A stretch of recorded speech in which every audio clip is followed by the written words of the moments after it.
Chapter 1277. In the end, Song Zhenghua married Jiang Qiming. When Jiang Qiming first married into the Song family, Madame Song said that she hoped that she could bear children for the family. When these words entered Jiang Qiming's ears, she felt a little upset. She felt that she had become a fertility machine after marrying into the Song family. Before she married into the family, she heard that Madame Song was famous for favoring sons over daughters. Jiang Qiming had carefully inquired about it. At that time, Madame Song said to her, "Sons and daughters are the same. They are all the blood of the Jiang family and are Zhenghua's flesh and blood. Even if you give birth to a daughter, I will still treat and love her as my precious darling." Jiang Qiming successfully got pregnant after a year of marriage with Song Zhenghua. However, when the doctor told Madame Song that Jiang Qiming was pregnant with a girl, Madame Song's expression changed immediately. Jiang Qiming had secretly heard a conversation between Madame Song and Song Zhenghua. Madame Song secretly blamed Jiang Qiming for not being able to bear a son and scolded her constantly. What was even more ridiculous was that Madame Song actually said at the end of this conversation, "Zhenghua, Qiming's stomach is disappointing. If she can't bear a son for the second time, you should take in another concubine. The Song family can't lose its roots. There are 3 ways to be unfilial, but having no descendants is the worst. Mom still hopes to carry a grandson." From then on, Madame Song's attitude toward Jiang Qiming changed a little. When the child was born, it turned out that it was a boy. It turned out that there was a mistake in the paternity test. When Madame Song saw that she had given birth to a son, she was surprised and overjoyed. Even her attitude toward Jiang Qiming changed a little. After having Song Yunqi as a son, Jiang Qiming gave birth to Song Enya and Song Enqi one after another. In addition, Mu Yaja especially doted on Song Enya and Song Enqi, so the 2 sisters were so favored in the Song family. However, Mu Yaja did not have such old-fashioned thoughts. In his heart, he preferred daughters. When Song Enqi was just born, he carried her in his arms. The child was so small. Her wrinkled little face was red, and her 2 little hands were grabbing his fingers randomly. She held them in her mouth and nibbled on his fingers happily. When Song Enqi's eyebrows matured a little, she entered his eyes and received more love from him. Every time he held this squishy little ball in his arms, he would fantasize that he could also have a daughter like this. Small, soft, cute, beautiful, who liked to stick to him and play in his arms. Just thinking about it made him feel so happy. Unknowingly, this little princess complex is rooted in his heart. He always wanted a daughter. And sons' thoughts.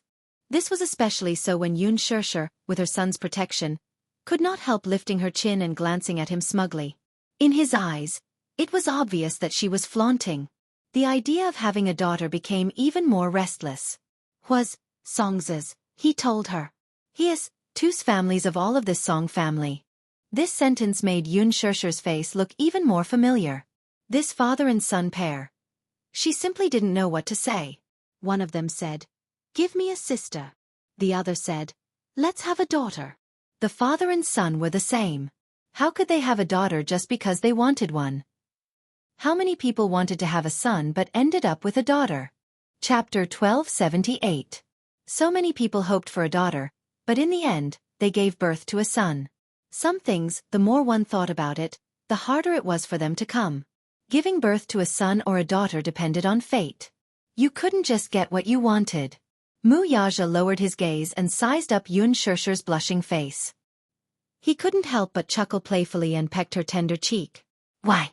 You don't want to?" Yun Shishir said angrily. "Stop fooling around." When Mu Yichen saw the intimate scene between the 2 of them, he immediately covered his eyes shyly. However, at the same time, he didn't forget to open his fingers a little and peek through them. Mu Yaja snickered in his heart. This kid might look silly and adorable on the surface, but in reality, he could be very sly at times. The father and son looked at each other silently, their gazes secretly challenging each other. "Daddy, what were you whispering to Mommy just now?" Mu Yaja snorted coldly. His sexy lips opened and closed as he said, "It's a secret." Xiao Yichen was angry. He puffed up his cheeks and glared at him angrily. Yun Shishir was amused by the confrontation between the father and son. What a pair of clowns. She thought to herself, but she also found it interesting. When Mu Yichen saw Yun Shishir laughing secretly, He immediately looked at her with an aggrieved expression. Mommy, Daddy is bullying me. Yun Shishir didn't know whether to laugh or cry. Mommy, hug. Xiao Yichen looked like he was going to pounce into her embrace. However, Mu Yaja suddenly leaned forward and stood in between them. He took the opportunity to pull Yun Shishir into his embrace. Xiao Yichen bumped into his hard back unexpectedly. He held his forehead in pain and looked up, only to see the provocation in Mu Yaja's eyes. Yun Shishir. Xiao Yichen looked resentful. Daddy. Let go of my mommy. Mommy is mine. She's mine. It's mine. Mine. Xiao Yichen glared at him angrily. Mu Yaja was also unwilling to admit defeat. He held Yun Shishir tightly in his arms, declaring his sovereignty to her. Yun Shishir was completely speechless. What's going on? The father and son were actually fighting over her. Yun Shishir couldn't help but feel confused. All right, you two, stop fooling around. Yun Shishir rebuked and reached out to pinch Mu Yaja's face. And you, bullying Xiao Yichen, huh? Mu Yaja grabbed her hand and pecked her fingertips. His eyes were full of love. What's wrong? Do you feel bad? As he spoke, he leaned close to her ear and bitterly said, Biased. She seemed to be accusing her of being biased towards her son. Yun Shishir was amused by the hidden bitterness in his eyes. Mu Yichen suddenly licked his dry lips and said pitifully, Mommy, I'm thirsty. Yun Shishir immediately stood up. Mommy will get you some water. Okay. Xiao Yichen nodded cutely and smiled brightly. She walked over to the cabinet and picked up the kettle. However, she realized that there was no hot water in it. Hence, she said, I'll go make some water. Baby, be good and lie down. Don't get out of bed and walk around. Okay. If you want to eat fruit, Mommy will peel an apple for you when I come back. Okay. Xiao Yichen smiled. Yun Shishir took the two kettles and left the ward. The moment the door closed, the father and son looked at each other and exchanged glances. Mu Yichen suddenly leaned against the headboard of the bed slowly. He looked like an old man. Chapter 1279. Mu Yaja. He wondered where this kid had learned to speak in such a manner. Xiao Yichen slowly added, I have a wish that I need you to fulfill. Mu Yaja's curiosity was piqued when he heard that, so he asked, What wish? Work harder.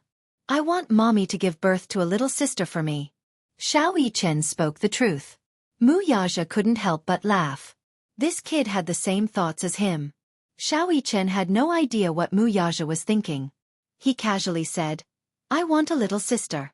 Daddy, you have to work harder and fulfill my wish as soon as possible. Mu Yaja asked, Is that what you said to Mommy? Aha. Xiao Yichen paused for a moment before he nodded and said, I told Mommy that I want a little sister. Mu Yaja muttered, Mu Yichen suddenly thought for a moment and couldn't help but ask, Daddy, there's something I've wanted to ask you for a long time. Mu Yaja glanced at him quietly and asked, What is it? Xiao Yichen chuckled and leaned forward. He smiled and asked, Where did I come from? Mu Yaja was taken aback. Whether it was a child or not, they would ask this question. Why didn't he ask this question when he was young? Xiao Yichen noticed that he was silent for a long time and couldn't help but urge him. Daddy, is this a difficult question? Tell me. Tell me, tell me. Mu Yaja glanced at him and gave him an ambiguous answer. You came from your mommy's stomach. Xiao Yichen furrowed his brows when he heard this. He didn't quite understand. He didn't quite understand. He knew that he came from mommy's stomach. He had seen pregnant women with big bellies before. At first, when he saw those women's bellies swollen like balloons, he was a little surprised and thought that they were sick. However, the teacher replied that the reason why those women's bellies were so big was because they were pregnant with babies. Xiao Yichen couldn't help but feel amazed. Therefore, he also understood that when he was young, his mommy's belly must have swollen like those women. When she was pregnant with him, his mommy must have been very tired. A child's world was so pure and innocent, and their thirst for knowledge was so strong. Mu Yichen knew that he came from his mommy's stomach. But what he didn't understand was how he came to be in his mommy's stomach, and how he came out of her stomach. Thus he asked the question in his heart, Daddy, then answer me. How did I get into mommy's stomach? Mu Yaja pondered for a moment, then threw out a typical official response. You'll understand when you grow up. What? Xiao Yichen was very unhappy with this answer. He felt that it was perfunctory. Then, he straightened his back, arched his arms, and showed off the muscles on his arms. Daddy, I've already grown up. Mu Yaja was once again speechless. Tell me. How did I get in? Xiao Yichen asked incessantly. Mu Yaja raised his brows, thought of a literary answer, and said mysteriously, because Daddy planted a seed in Mommy's body. Xiao Yichen widened his eyes in surprise. A seed? Yes. A seed? You and your brother are that seed. Oh. Chapter 1280. When Yun Shirsha returned, she saw Xiao Yichen pestering Mu Yaja and asking relentlessly, Daddy, then how did you plant my brother and I into Mommy's body? Yun Shirsha froze on the spot when she heard that. Her face flushed red again. She was embarrassed and annoyed as she glared at Mu Yaja angrily. She didn't know what the father and son were secretly discussing while she wasn't around. What did he mean by planted into Mommy's body? Why did these words sound so filthy and perverted the more she listened to them? The father and son clearly didn't realize that Yun Shirsha had pushed open the door and walked in. They were still discussing a certain sacred topic. As Mu Yaja peeled an apple for him, he said mysteriously, You've been injected before, so you should know what it's like. Yes, I know. Xiao Yichen nodded his head vigorously, his face full of curiosity. Mu Yaja said in a low voice, It went in just like that. Yun Shirsha. Xiao Yichen widened his eyes in disbelief, but he still didn't quite understand. Daddy, I don't really understand. It's a needle used for injections. Could it be that Daddy also used a needle to inject the seed? Mu Yaja said impatiently, Figure it out yourself. I understand now. Daddy, is it that syringe? Mu Yaja. Yun Shirsha. She was really a little flustered. Then, how did my brother and I come out of Mommy's body? Xiao Yichen pestered him again, once again displaying his strong curiosity. The little guy was determined to get to the bottom of this. Mu Yaja glanced at him. Son, can you ask some questions that are beneficial to your body and mind? Isn't this a question that's beneficial to your body and mind? Xiao Yichen retorted with a strange expression, leaving Mu Yaja speechless. Ahem. Yun Shirsha blushed. She clenched her fists and pretended to cough, instantly attracting the father and son's attention. She felt that if she didn't interrupt at the right time, who knew what this man was going to instill in his son? Oh my God. So embarrassing. What syringe injection? How could he answer like that? Xiao Yichen turned his head and saw Yun Shirsha return to the ward with 2 bottles of hot water. He immediately said enthusiastically, Mommy, you're back. She gave him a gentle smile. Yes. Mommy, come back. Then, from the corner of her eye, she glared at Mu Yichen.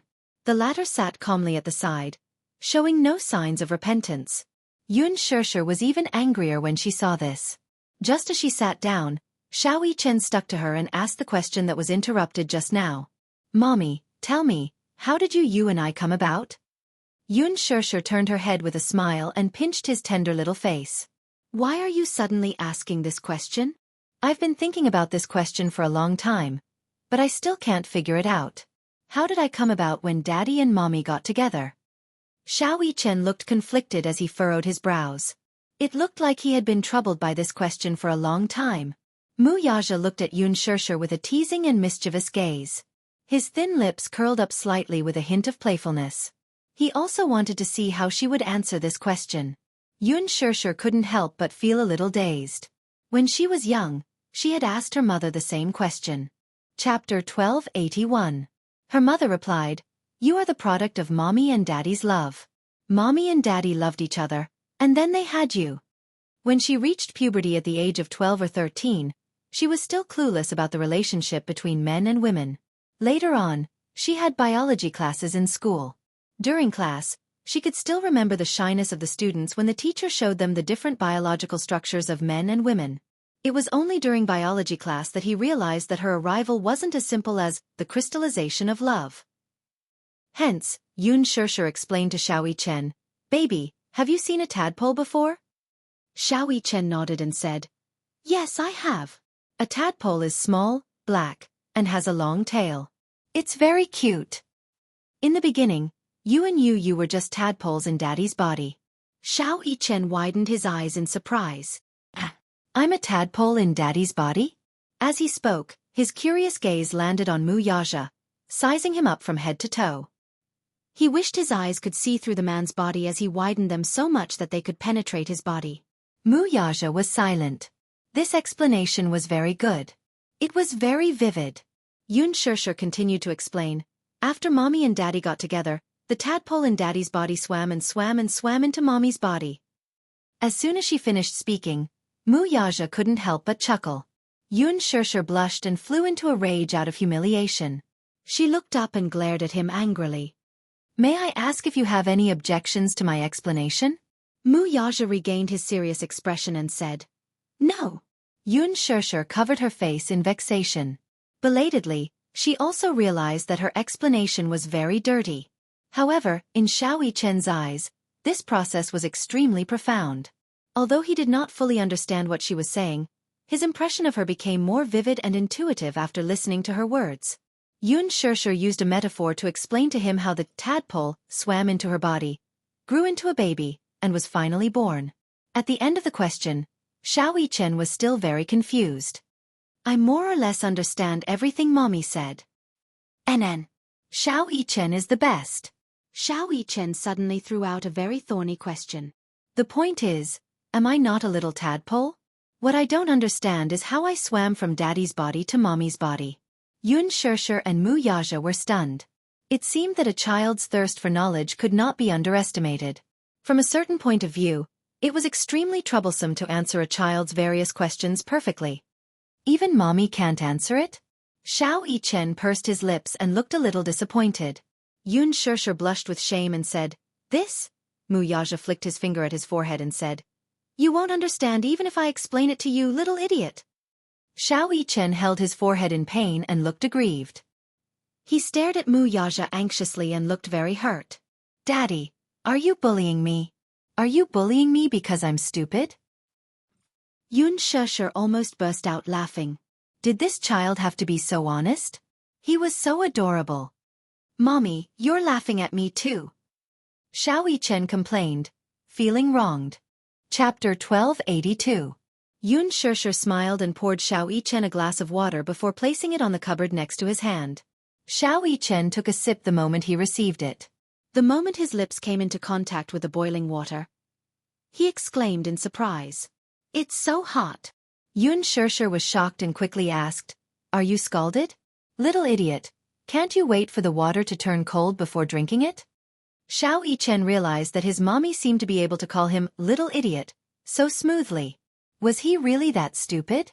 Mu Yichen looked into the distance with tears in his eyes. Lasagna tears. Xiao Yichen was like a delicate flower. He blinked innocently and acted coquettishly at Yun Shishir. It's scalded in my mouth. Mommy will blow on it. He seemed to have forgotten that during his survival training in the wild, when he was trapped in the snow with no food or water, he would directly grab the snow on the ground and stuff it into his mouth, let alone boiling water.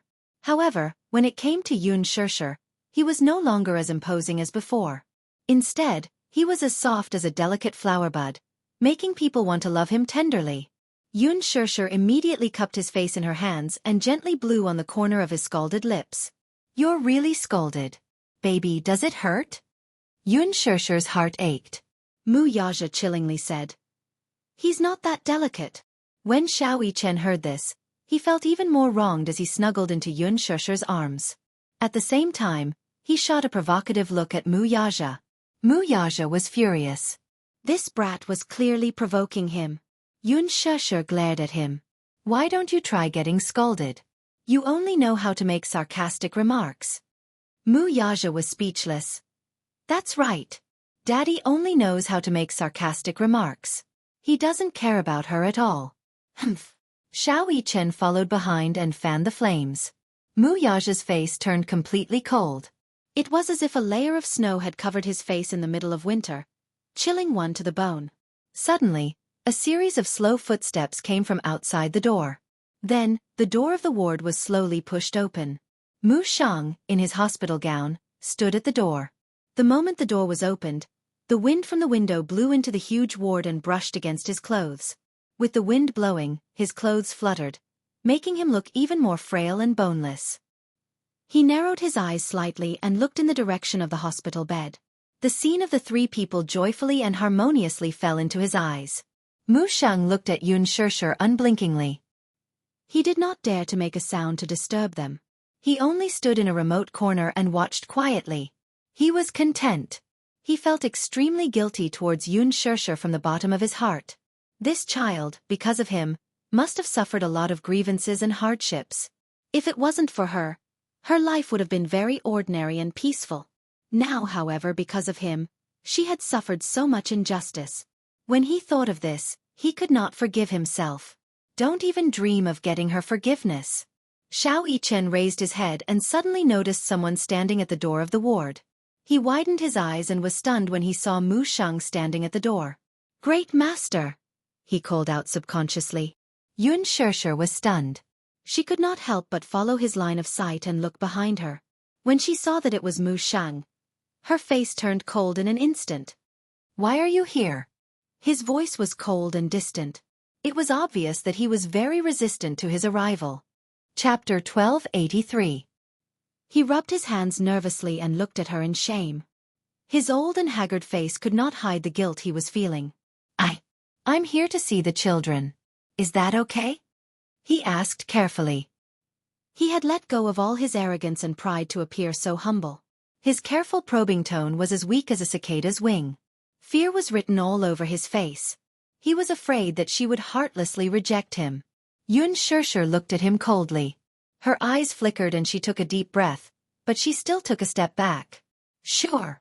As an old man and Mu Yichen's great-grandfather, it was understandable that he wanted to come in to see the children. She had no right to stop him. Previously, her attitude towards him was all because when she saw him, she thought of the two children whose life and death were uncertain. Her heart was filled with hatred. If it wasn't for this foolish old man, perhaps the two children wouldn't have fallen into such a dangerous situation.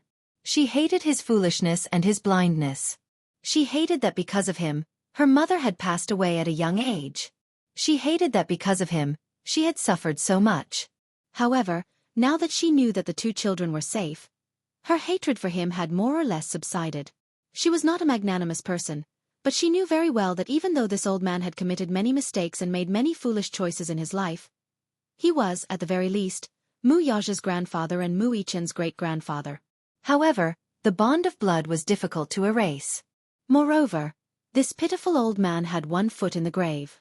Even if she could not forgive him, she would not blame him too much, either. Seeing her consent, Mu Sheng was startled. Leaning on his cane and supported by the nurse, he slowly walked into the ward. His footsteps were heavy and slow. Perhaps his body had reached its limit, but he did not know what was supporting his weak will. He understood from the doctor that he did not have much time left and that his life was coming to an end. However, in his heart, there were still so many regrets that he could not let go of and so many knots that had yet to be untied. How could he close his eyes in peace? Therefore, when he knew that he didn't have much time left, he passed the position of the family head, which symbolized the highest authority, to Mu Yaja. He knew in his heart that he had done a lot of wrong to this grandson of his. With so much money, it would more or less make up for the mistakes he had made earlier. The nurse helped him sit down by the bed. Mu Sheng raised his head and looked at Xiao Yichen with his cloudy eyes. He did not speak, but his eyes were filled with relief. Xiao Yichen, on the other hand, had complicated feelings for Mu Sheng. His impression of the old man was that he was strict, stubborn, and even paranoid. Usually, he was serious in speech and manner, and his tone was stiff. When he looked at people, his eyes were as sharp as an eagle's, extremely piercing. Somehow, he felt that the old man was difficult to get close to. Hence, ever since they were young, he and Mu Sheng were indeed a little distant. Even if Mu Sheng wanted to get close to him, he would stay far away from him.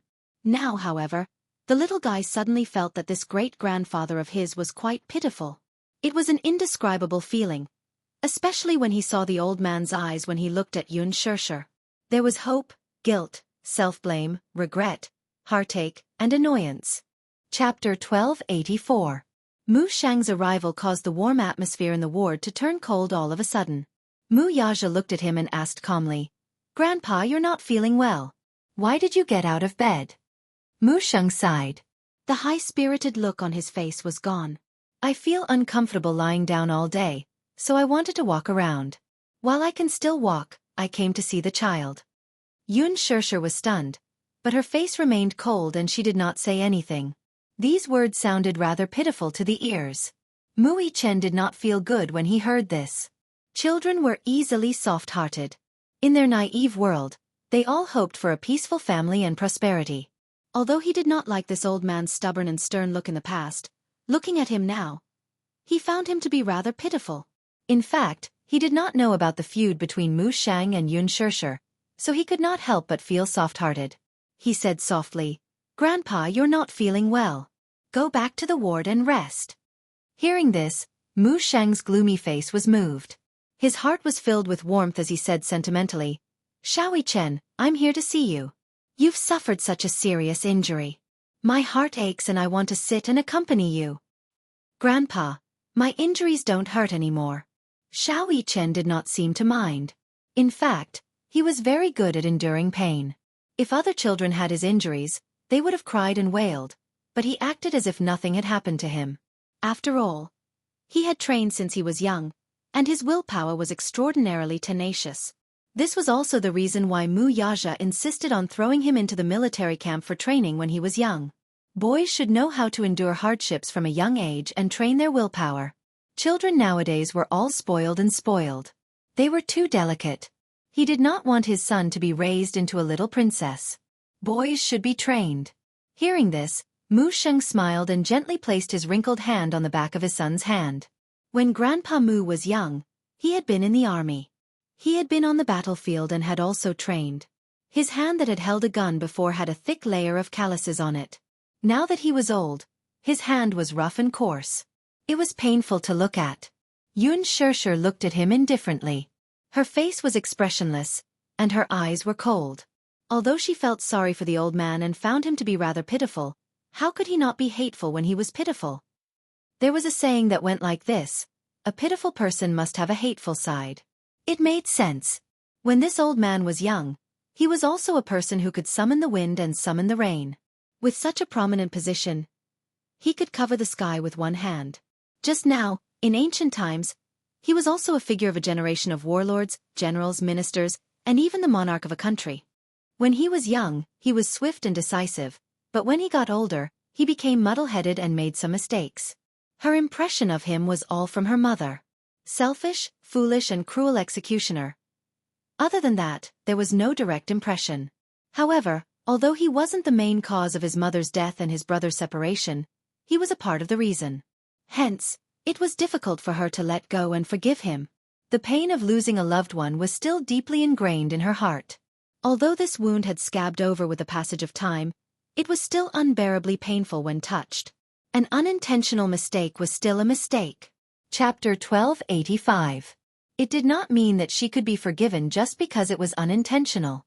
She was not magnanimous enough to forgive someone who had driven her mother to her death. Yun Shirshir stood up abruptly and walked to the window. With her back facing the old man, she looked out the window. She did not want to see him even if it was just a glance. Mu Sheng raised his head and looked at Yun Shirshir's cold and resolute back view. His eyes were filled with grief and helplessness. He stood up and walked to Yun Shirshir's side. He carefully reached out his aged hand, wanting to place it on her shoulder. However, at the thought of Yun Shirshir's cold expression when she looked at him earlier, his outstretched hand froze in midair and he slowly retracted it. "Shirshir, turn around and let Grandpa take a good look at you, okay?" He pleaded in his heart. His face was miserable and his eyes were glistening with tears. Yun Shirshir did not move and did not turn around. His heart was filled with misery as he pleaded again and again. "Grandpa knows his mistake. It's really his mistake. Grandpa really doesn't ask for your forgiveness. I only ask that you give Grandpa a chance to make it up to you." "Shirshir. Actually, Grandpa has been so many years." With a sigh, he reached out to hold her hand. Yun Shirshir dodged him out of the blue, causing his hand to miss her. The corner of his lips twitched, and his face was instantly filled with grief. Tears actually rolled down his cheeks at once. He was an 80-year-old man. In his life, he had always been resolute. He had always been stubborn and arrogant. He had never shown such a weak side before. In front of Mu Yaja and Xiaoyi Chen, his face was filled with tears. He was so sad. At least give Grandpa a chance to make it up to you. Even if it's just a chance to atone for my sins, it's good enough. He pleaded again and again. His weathered voice sounded from behind her. Sure, Grandpa knows that I've done many foolish things in my life. Grandpa knows his mistake. Grandpa is really wrong. Grandpa is old and muddle-headed. That's why I took a thief as my daughter. If you can forgive Grandpa, you can call me whatever you want. Grandpa. Yun Shirshir sucked in a deep breath of cold air and turned around abruptly. Her cold eyes pierced his body fiercely. However, she laughed mockingly and sarcastically said with an expressionless face, "You think you're qualified to call yourself my grandfather?" The old man stared at her with widened eyes in shock. "Do you know what my mother said about you?" She suddenly smiled cruelly and her face turned cold. "My mother said that you are a cruel executioner, a murderer who destroyed her life. It was you who destroyed her happiness. It was you who caused her to wander about in misery. She said that the Mu family was a dragon's lair and a tiger's den. She told me not to take a single step into it.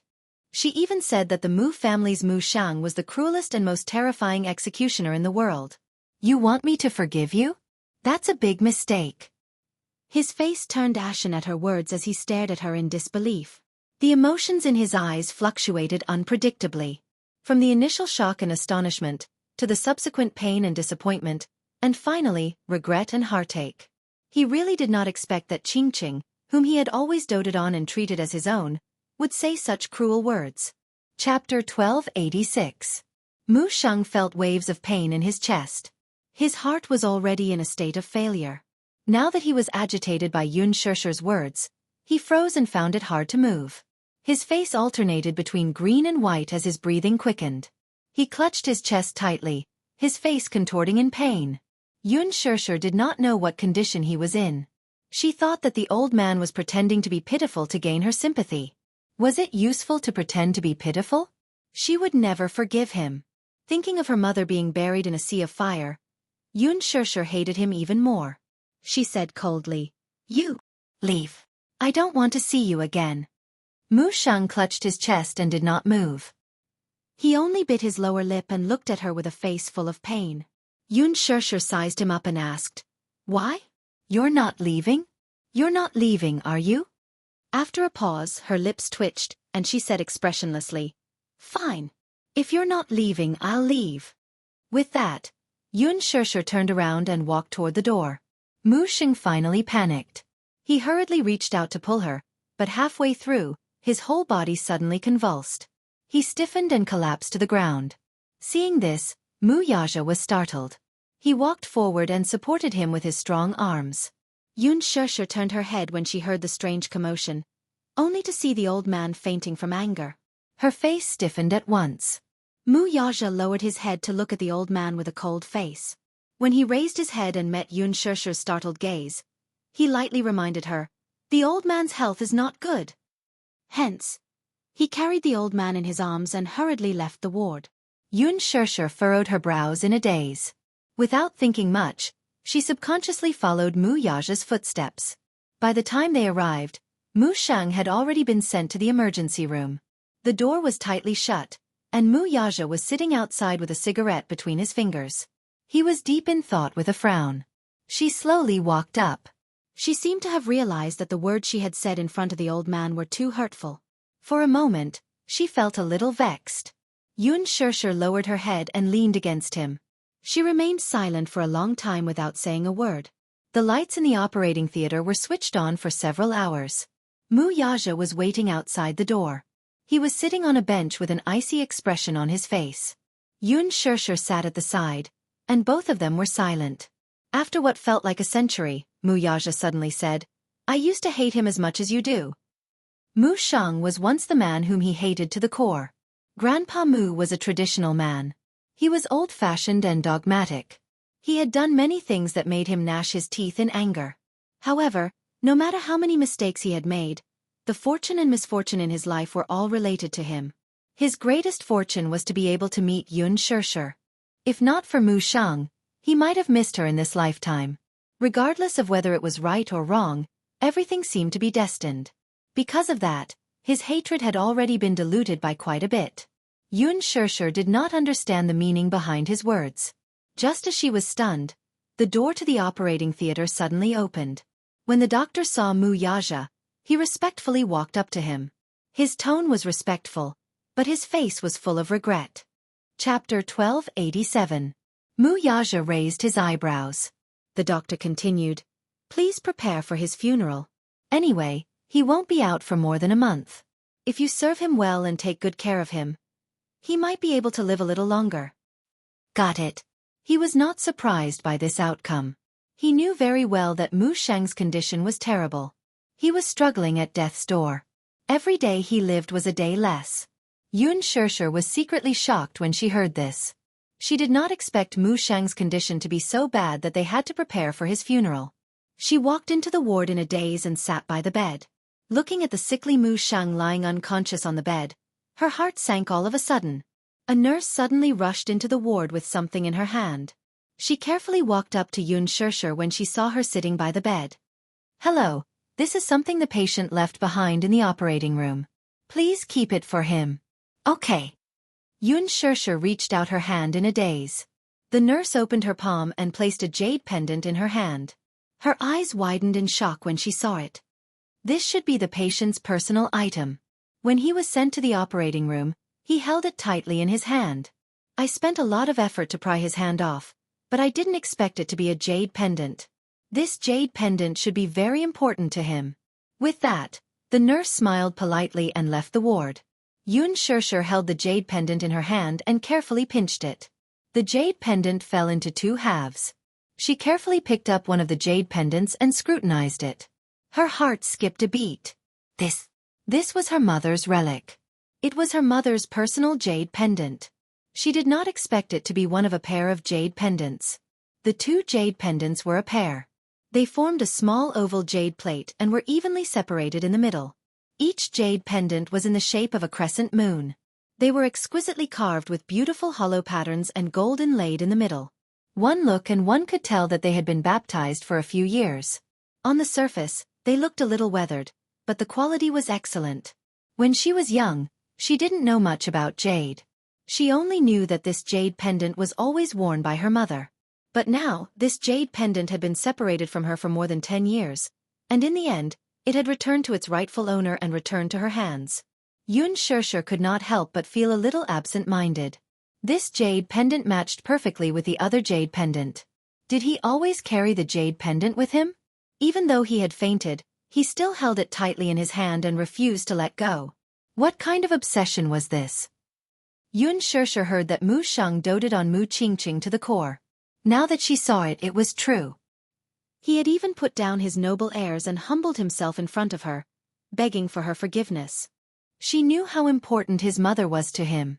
Come to think of it, he also knew that he didn't have much time left. Perhaps he had some kind of obsession and didn't want to leave this world with regrets. Yun Shirshir furrowed her brows. Her eyes were filled with emotions and her expression was complicated. Xiao Yichen walked to the door of the ward and saw Yun Shirshir maintaining the same posture as she looked down at Mu Shang, who was lying on the bed. His heart suddenly felt uncomfortable. He walked behind her, reached out his hand, and gently hugged her shoulder. "Mommy." Chapter 1288. "I heard from Daddy that Grandpa's condition isn't too good, so I'm here to visit him." Yun Shirshir hugged him in her arms and gently kissed his forehead. Xiao Yichen said, "Mommy, let's take a family photo when little brother comes home, okay?" He paused for a moment before adding, "Let's take a family photo with great-grandpa." Yun Shirshir was stunned, but Mu Yichen continued, "That's because great-grandpa told me that his biggest wish is to take a family photo while he's still alive." She was silent for a moment before her lips curled into a smile. "Okay." After 2 days of recuperation, Yun Tianyou's body had regained some of its vitality. Other than the wound on his shoulder, which was caused by the animal trap, which was a little serious, there were no other major issues. The Zhao family's funeral was over. Ever since they returned from the funeral, Li Ru had been busy. After the funeral, The family did not have much savings left. Li Ru often sat in front of the coffin with a face full of worry. In the middle of the night, she would often hold the only photo Zhao Xiongjuan had left behind and cry her eyes out. She really could not understand how a living person could pass away just like that. Zhao Linghua and Lil Pi, who were originally lively, had also become depressed, especially Lingling. Ever since she came back from the funeral, she had been sitting alone in Zhao Xiongjuan's room, hugging Zhao Xiongjuan's belongings with a dull expression. Yu got off the bed and walked to the window. Suddenly, he heard some movement. He put on a jacket and saw a few children running toward a place. Lingling, come quickly. A child ran into the house and pulled Zhao Linghua, who was working, by the hand. She said excitedly, Lingling, let's go and see. There are a few beautiful cars in the village. It's so rare. Let's go take a look. No, I still have work to do. Lingling was still a little sullen. The child, however, did not allow her to explain and shouted, You can do your work when you're back. Let's go see something rare. As she said that, she pulled Lingling and ran out of the house. Yu stood in the courtyard with his brows slightly furrowed. Vermilion Bird walked up to him and said, Director Yun, the Mu family is here to take you back. Yu and Vermilion Bird walked out of the house. Just as they reached the entrance of the village, they saw a group of villagers crowded around it. Everyone's eyes were filled with admiration and reverence as they looked at the row of luxurious cars parked at the entrance of the village. Everyone raised their heads and kept squeezing forward, just to get a closer look at the cars that they could only see on TV and see what they looked like. To the villagers of Anyang village, a car was a very rare thing. The villagers had never even seen an ordinary car before, let alone a Jeep or a Mercedes-Benz. It could be seen how backward Anyang village was in the backwater. A row of cars was parked at the entrance of the village, led by a black Hummer. Its streamlined body and beautiful appearance attracted everyone's attention. The person sitting in that car must be a big boss. I've been to the city and seen cars like that. Only big bosses can afford to sit in such cars. Everyone could not hide the envy in their eyes. Chapter 1289. Especially those unmarried girls in the village. When they saw him, all of them blushed and looked at him in amazement. Oh my God! This man is so handsome. Just like the celebrities on TV. So handsome. Who is this man? Why did he come to our village? Look. Is he looking in my direction? Don't be so smug. Mu Yaja was dressed in a casual suit, looking neat and tidy. One look and one could tell that he was either rich or respectable. Everyone guessed that this man must be a big boss from the city. Looking at his attire and his elegant and extraordinary temperament, it was obvious that he came from a wealthy family. How could an ordinary person have such an extraordinary temperament? Even though they were separated by a distance, the man's tall and handsome facial features, as well as his cold and noble aura, could not help but be deeply shocked even though they were dozens of meters away. There was an invisible air of nobility around this man. He was like a proud dragon that made people involuntarily submit to him. Such a person, no matter where he appeared, was like a god that could not be ignored. Zhao Linghua was also shocked by the man's handsome and tall figure. Growing up in the countryside, she had seen many dark-skinned, stocky men, but it was rare to see someone who was even more dazzling than the celebrities on TV. He was as elegant as a high and mighty prince. Ling had never seen such a good-looking person. Even if it was just a glance, she could not shift her gaze away from him. Suddenly, her gaze fell on the man's face, and she could not help but frown slightly. She felt that this man's eyebrows were somewhat familiar. You. That little brother? Ling was shocked. This man looked so much like little brother. Especially that pair of eyes, they were very similar. At this moment, another woman came out of the car. She was wearing a black dress. It was graceful and elegant, beautiful and refined. Although it was an ordinary dress, it made her look extremely elegant and noble. She had an elegant temperament. Everyone was shocked again. The woman in front of them seemed to be made of jade. She was exquisitely carved, delicate like a porcelain doll. Her skin was so delicate and white. Her face was flawless like white jade. Her facial features were exquisite beyond compare. She was pure and beautiful. So beautiful. This woman is really beautiful. Look at her skin. It's so white and smooth. It's as beautiful as jade. Her hair is so long and black, just like satin. Her eyes are so beautiful. Just one look and my soul is about to be taken away by them. The girls in the city are really different. They take such good care of themselves. The villagers exclaimed one after another. Some of the young ladies couldn't help but feel ashamed of their inferiority. They lowered their heads to look at their own rough hands from farm work and then looked at the woman's slender fingers. Their faces couldn't help but darken. As soon as Yun Shirshir got out of the car, she saw the villagers gathered at the entrance of the village. She couldn't help but be startled, and then she politely smiled at them. This smile was like 100 flowers blooming. Some people even felt a little dizzy. This big sister looks really good when she smiles, just like the beautiful princess dolls on TV. Chapter 1290. A few children surrounded Yun Shirshir and chattered, their faces full of yearning. Yu was blocked by the crowd and couldn't see what was going on at the entrance of the village. He could only hear the sounds of exclamations coming one after another. Red Sparrow followed beside him. She was afraid that the crowd would squeeze him, so she lowered her body and hugged him with one hand while using the other to push the crowd aside. Her strength was really amazing. With just a wave of her hand, a burly man was pushed aside by her as if she was a rich girl. The man almost fell over. He turned around and was about to curse when he saw Red Sparrow's cold eyes. He was so scared that he immediately shut up. Red Sparrow was very tall, at 1.8 meters, and had an extremely domineering aura.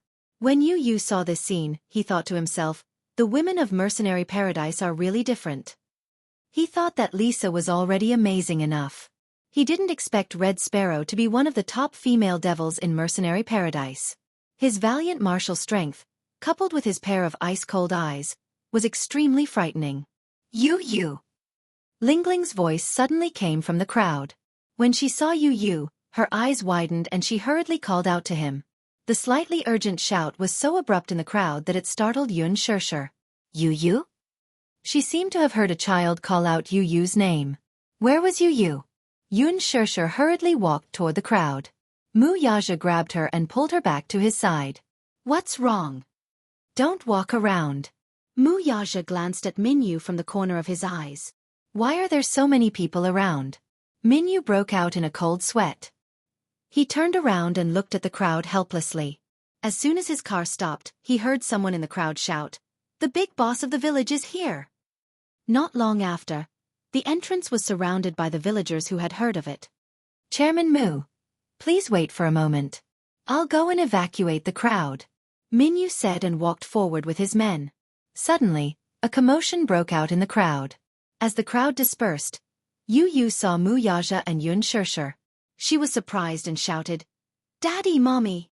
When Yun Shirshir heard the voice, she looked in the direction of the voice.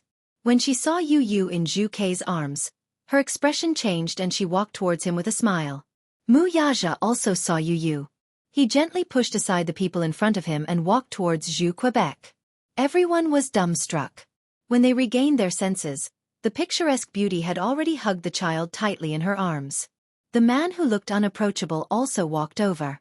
He reached out and took the child from the woman's arms. Only then did everyone realize that these two people were the child's parents. Everyone was surprised. What a young father and mother. This woman looked so young. She was probably in her early 20s. She was so delicate that if it weren't for her mature appearance, one would think that she was a high school student who had just graduated. Then, look at this man. It was no wonder that this child was born with such an exquisite and handsome appearance. He had an elegant and noble temperament. It turned out that he had inherited his father's deep facial features and noble temperament. Chapter 1291. As for the other ladies, they began to feel jealous of Yun Shirshir. She was young and beautiful, had such a handsome and wealthy husband, and had such a handsome and adorable son. She could be said to be a winner in life. Why didn't they have such a good opportunity? As for the men, they looked at each other. Daddy? Mommy? It was the first time that the villagers heard such a westernized term. This person from the city was indeed different. In the main hall of the Zhao family, Li Ru sat uneasily in her seat as she looked at the man and woman in front of her, who were dressed in bright and beautiful clothes. She seemed to be a little restless. Lingling and Lil P were nestled next to her. They closed their mouths nervously and looked timidly at Mu Yaja and Yun Shirshir who were sitting in the guest seat. Li Ru was secretly guessing their identities. Earlier on, she found out from Yu Yu that the handsome man in front of her was his father and the beautiful woman was his mother. Li Ru was extremely surprised. She had never expected Yu Yu's parents to be so young. Moreover, they were a perfect match and looked like aristocrats. Hence, she couldn't help but feel a little awkward sitting in front of them. She felt ashamed of her own inferiority. However, from a certain point of view, it wasn't that surprising. The first time she saw Yu Yu, she knew that his parents wouldn't be too bad if they could give birth to such a cute and handsome child. Now that she saw them, she was really amazed. When Yun Shishir saw Li Ru, she knew that this simple and honest woman in front of her was the one who saved her son. She hugged her gratefully and thanked her again and again. Li Ru was trembling with fear. She didn't even dare to hold Yun Shishir's hand for fear of dirtying it. Yun Shishir didn't know what she was thinking. She held her hand and smiled gently. This made Li Ru feel an inexplicable sense of inferiority. She hurriedly welcomed them into the house. Li Ru served them tea and said carefully, "It's just plain tea. I hope you don't mind." "You're too polite." Yun Shishir smiled. Li Ru's face turned even redder. She rubbed her hands on her apron and returned to her seat. However, she seemed inexplicably uneasy. Lingling suddenly said sincerely, "Yu Yu, your mother is so beautiful." The boy's lips curled into a smile when he heard that. Yun Shishir smiled at Lingling when she saw her hiding timidly. Seeing Yun Shishir smile at her, Lingling blushed and asked shyly, "Beautiful auntie, are you here to take Yu Yu home?" Yun Shishir smiled and said, Thank you for taking care of Yu Yu for the past 2 days. Today, I'm here to bring Yu Yu home." Lingling suddenly felt a little reluctant to part with him. At the side, Daodu suddenly said sarcastically, "Humph! He was a jinx. If it wasn't for him, father wouldn't have died. He was the one who caused father's death." As soon as he finished speaking, the boy's expression changed. Li Ru and Lingling froze. Li Ru looked at Yun Shishir's shocked expression and immediately scolded Daodu, "Don't spout nonsense." "Mother, I'm not spouting nonsense. He was the one who caused father's death." Daodu whined pitifully. "What do you mean?" Mu Yaja furrowed his brows and his handsome eyes flashed with a cold light. Daodu glanced at him and shrunk timidly to one side. She seemed to be extremely afraid of his cold aura. She even stuttered when she spoke. Chapter 1292. I'm not spouting nonsense. If not for this troublemaker, father wouldn't have died." As soon as she finished speaking, Daodu felt a lump in her throat. She grabbed her mother's clothes and cried sadly. Li Ru's face was full of awkwardness. Lingling, who was standing at the side, seemed to have lost all her strength at the mention of this sad matter. Her eyes reddened. Deep down, she knew that this matter had nothing to do with Yu Yu, but if not for Yu Yu, her father would be fine. However, she was very clear about gratitude and grudges. She did not blame him. Daodu, however, was not as clear-minded as her. Having lost her father at such a young age, she put all the blame on Yu Yu. Yu Yu pursed his lips and snuggled into Yun Shishir's embrace. His eyelashes drooped a little forlornly. He was obviously a little sad, too. Li Ru immediately tried to smooth things over. "The child is immature and said some unruly things. Please don't take it to heart." What exactly happened? Yun Shishir keenly sensed that this matter was not as simple as it seemed. She wanted to get to the bottom of it. When Li Ru heard this, she sighed but did not say anything. She did not blame Yu Yu, but the pillar of the family had collapsed. As a widow and an orphan with 2 children, she really did not know what to do in the future. Yu Yu had instructed Vermilion Bird to give her a sum of money. She refused to accept it no matter what. Vermilion Bird thought that he was being courteous and said that there were a few million yuan in the envelope, which included Zhao Xiangjuan's funeral expenses and some compensation. She regretfully said that a human life could not be measured by money, but at the same time, on behalf of Yun Tianyu, she conveyed that if there was anything she needed in the future, just let her know. Li Ru's tears fell the next second. It turned out that the collapse of the family's pillar in the village was not something that could be measured by money. What was the use of money? In Anyang village, the rice that every household ate was grown in their own fields, the firewood was chopped from the mountains, and the oil was obtained from the oil mill. All of this required a man to bear the responsibility. She was an orphan and a widow. Without a man to support her in the family, she would definitely be bullied. Who knew if someone would gossip behind her back? Today, as soon as she left the house, someone followed her behind and scolded her for being a jinx. Her in-laws had already spat on her because of Zhao Xiongjuan's death. Li Ru's heart was bitter.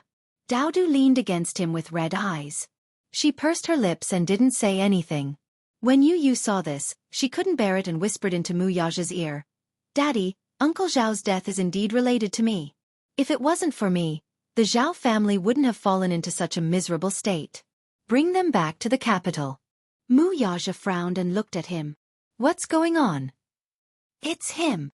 When Yu Yu mentioned this name, the anger in her eyes could no longer be concealed. Even if he did not find out the identity of these assassins, he judged that they were most likely the pursuers sent by Mu Lianjue. It seemed that they had the intention of dying together. These people did not leave any leeway for them and did not care about life or death. If not for Zhao Xiongjuan, he might not have been able to tell whether he was dead or alive. Yu Yu whispered in his ear and recounted what happened after he was rescued by Zhao Xiongjuan in a concise manner. Chapter 1293. This Mu Lianjue was really gutsy. He actually dared to kill a child. He even sent out so many vicious assassins. How ruthless! How ruthless! Everyone who came from the Mu family was so ruthless. Yun Shishir could not hear what Yu Yu and Mu Yaja were whispering to each other, but just by looking at the man's sullen face, she was frightened by the intimidating aura he exuded. "What's wrong?" she asked softly as she covered the back of his hand. Mu Yaja sneered inwardly. His murderous intent was boiling, but he quickly regained his composure. "Nothing," he replied. He did not want her to be involved in this matter. Mu Yaja said to Li Ru, "First of all, I'd like to express my regret about this matter. No matter what the reason is, we'll take responsibility for it. If you're willing, we'll bring you to the capital. How about it?" "The capital?" Li Ru was a little restless.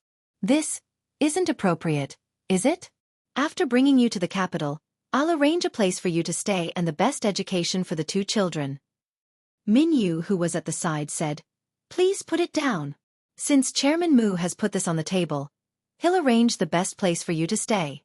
Not to mention anything else, you and the two children won't have to worry about food and clothing for the rest of your life. After all, you've done the little master a favor, so please let us repay your kindness." Lingling's eyes widened in shock when she heard this. Min Yu continued, "Forgive me for being blunt, but Chairman Mu made this arrangement because your husband passed away and the family has lost its pillar of support. He's afraid that you and the two children will be bullied, so he made this arrangement. Even if you don't think for yourself, you should think for the two children." Li Ru was speechless when she heard this and could only carefully accept it. Thank you, Boss Mu. However, we'll have to wait until the funeral is over before we can consider the next step. Here, I'd like to thank Boss Mu for his kindness." In the end, according to Yu Yu's decision, after Li Ru settled everything here, she would settle them down in the capital. Yun Shishir carried Yu Yu into the room and carefully checked his injuries. However, when she saw the wound on his shoulder caused by the animal trap, her eyes immediately turned red. She couldn't hold back her guilt and her tears fell. Yu Yu sighed helplessly. He cupped her face and carefully wiped the tears off her face. "Mommy, you're already in your 20s. Why do you still cry so much? Don't cry, okay? When you cry, my heart hurts so much that it feels numb." Yun Shishir did not know whether to laugh or cry at his self-righteous words. When she thought about how he got all these injuries, she pursed her lips in heartache. Holding back her tears, she grabbed his hand and slapped it twice on the back of his hand. "Yu Yu, you're naughty." "All right, it's Yu Yu who's naughty and made Mommy worry." Yu Yu's eyes curved into crescents as he looked at her dotingly.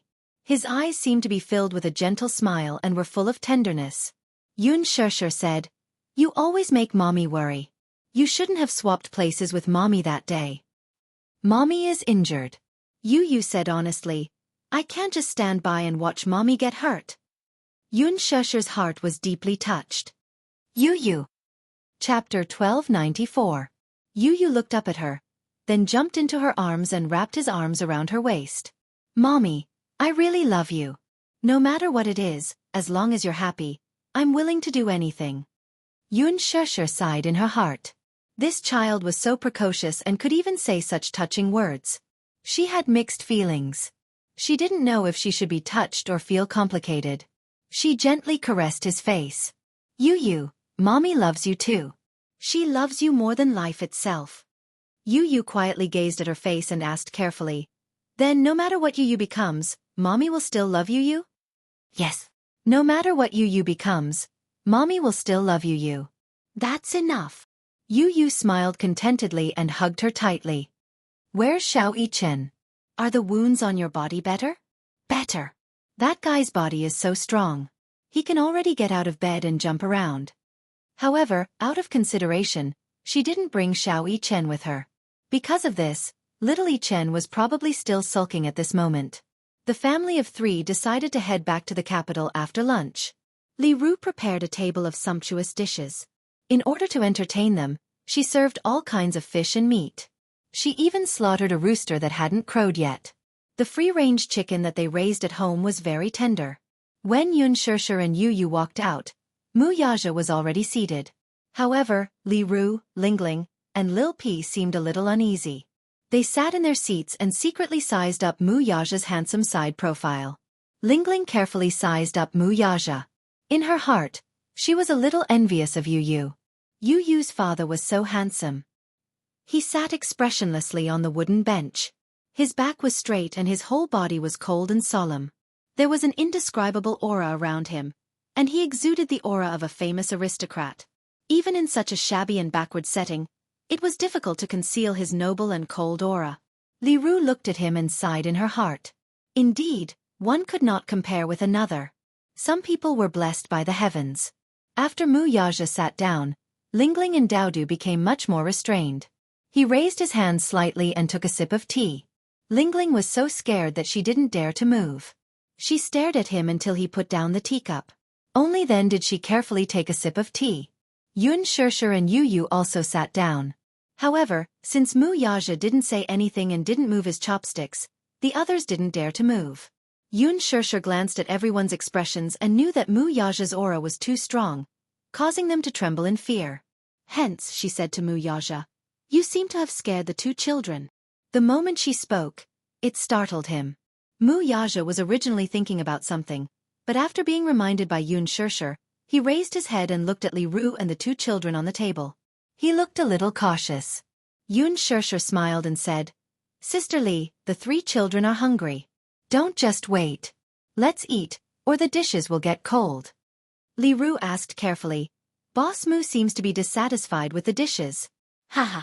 Is it because you're used to eating luxurious food and eating exotic delicacies that you can't find any dishes to your liking in this countryside? Chapter 1295.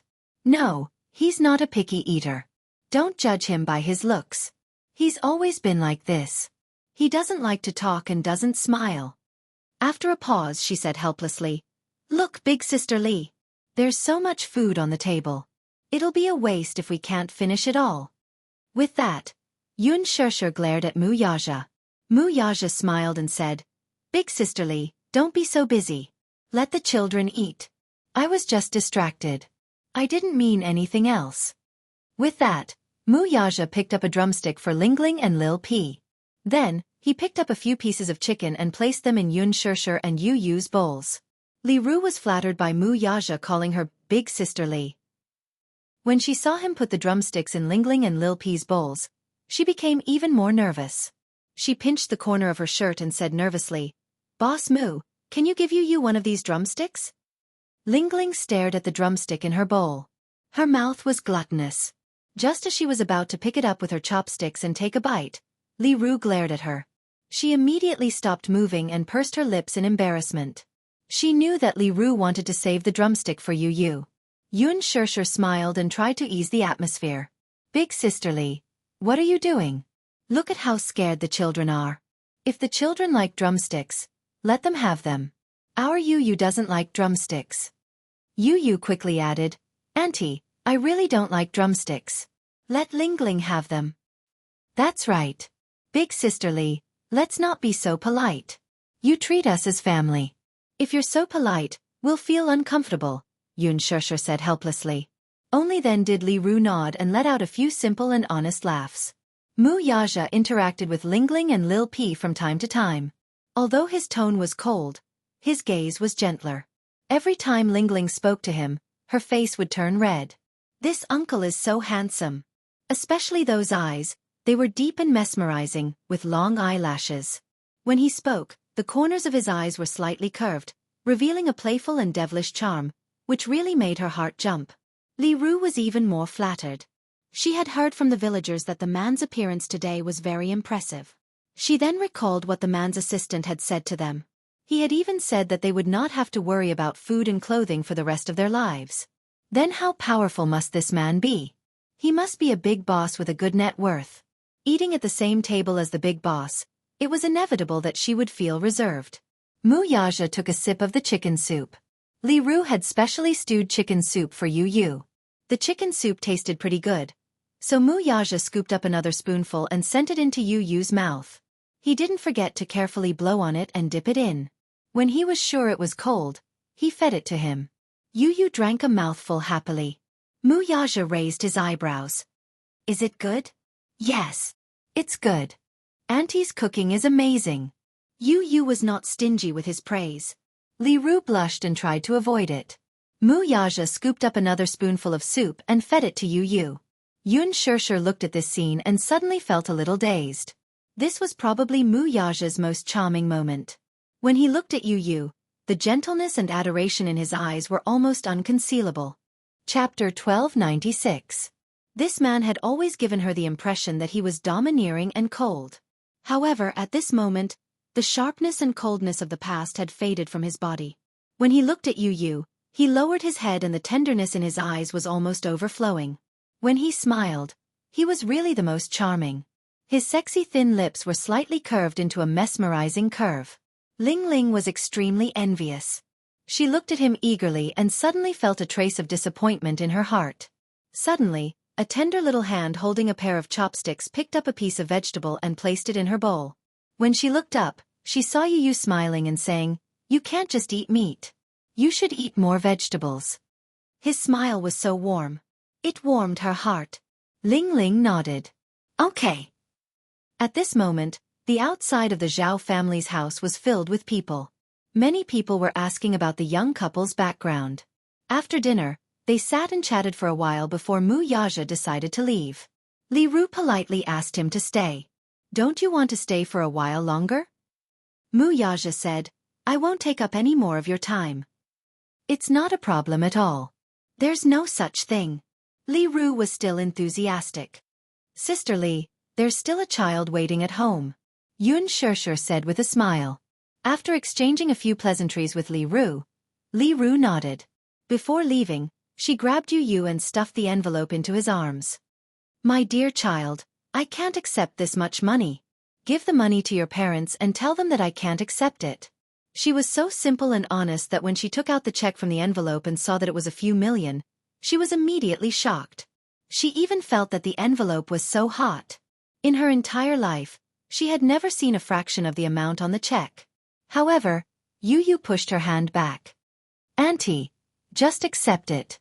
This is a small token of my appreciation. Just accept Daddy's goodwill." "This? Auntie, thank you, but I'm also very sorry about what happened this time. However, since Uncle is no longer around, I will take on the responsibility of taking care of you," Yu Yu said obediently. Li Ru's heart warmed and she was touched. Tears welled up in her eyes and her lips trembled, but she couldn't say anything in the end. When they left, Li Ru followed behind the car for some distance. Ling Ling followed beside her and kept waving at Yu Yu. Yu Yu leaned against the car window and looked out. She smiled and waved. Yu Yu returned to her seat and hugged Yun Shirshir's arm. Satisfaction and anticipation appeared on her face. How wonderful! He was finally home. At that moment, it was as if a beam of sunlight had shone into her heart, bright and warm. When they got home, Xiao Yichen heard the sound of a car horn. He stood at the entrance of the villa and stood on his tiptoes to look around. The car came to a steady stop at the entrance. The moment Yu Yu got out of the car, Mu Yichen saw him and immediately pounced on him excitedly, hugging him tightly in his arms. He hugged Yu Yu so tightly, as if he was afraid that he would lose a precious treasure again. He hugged Yu Yu tightly in his arms. Everything seemed so unreal, as if it was a dream. However, when he felt the real warmth from Yu Yu's body, Mu Yichen finally believed that it wasn't a dream. You're home. I've been waiting for you. Mu Yichen felt guilty. He hadn't been able to lead the rescue team to the scene in time. Chapter 1297. Mu Yichen had always been strong. Even when he was seriously injured, he did not shed a single tear. However, when he held Yu in his arms, Mu Yichen's eyes welled up. He could not help but tear up. From now on, let's not be separated anymore. Mu Yichen said solemnly. Yu was almost suffocated by his tight embrace. Brother, be gentler. You're hurting me. Yu said helplessly. Okay. Mu Yichen loosened his arms. Before Yu could catch his breath, Mu Yichen hugged him tightly again. Yu, I promise to protect you. It's all my fault that you're injured so badly this time. Brother. Are you blaming me? You're hurting my wound, he reminded him weakly. Mu Yichen was shocked and quickly let go of him. Yu glanced at his flustered expression and could not help but burst out laughing.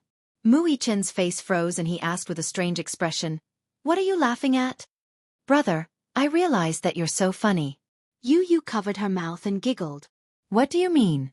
It's so mushy, Yu said.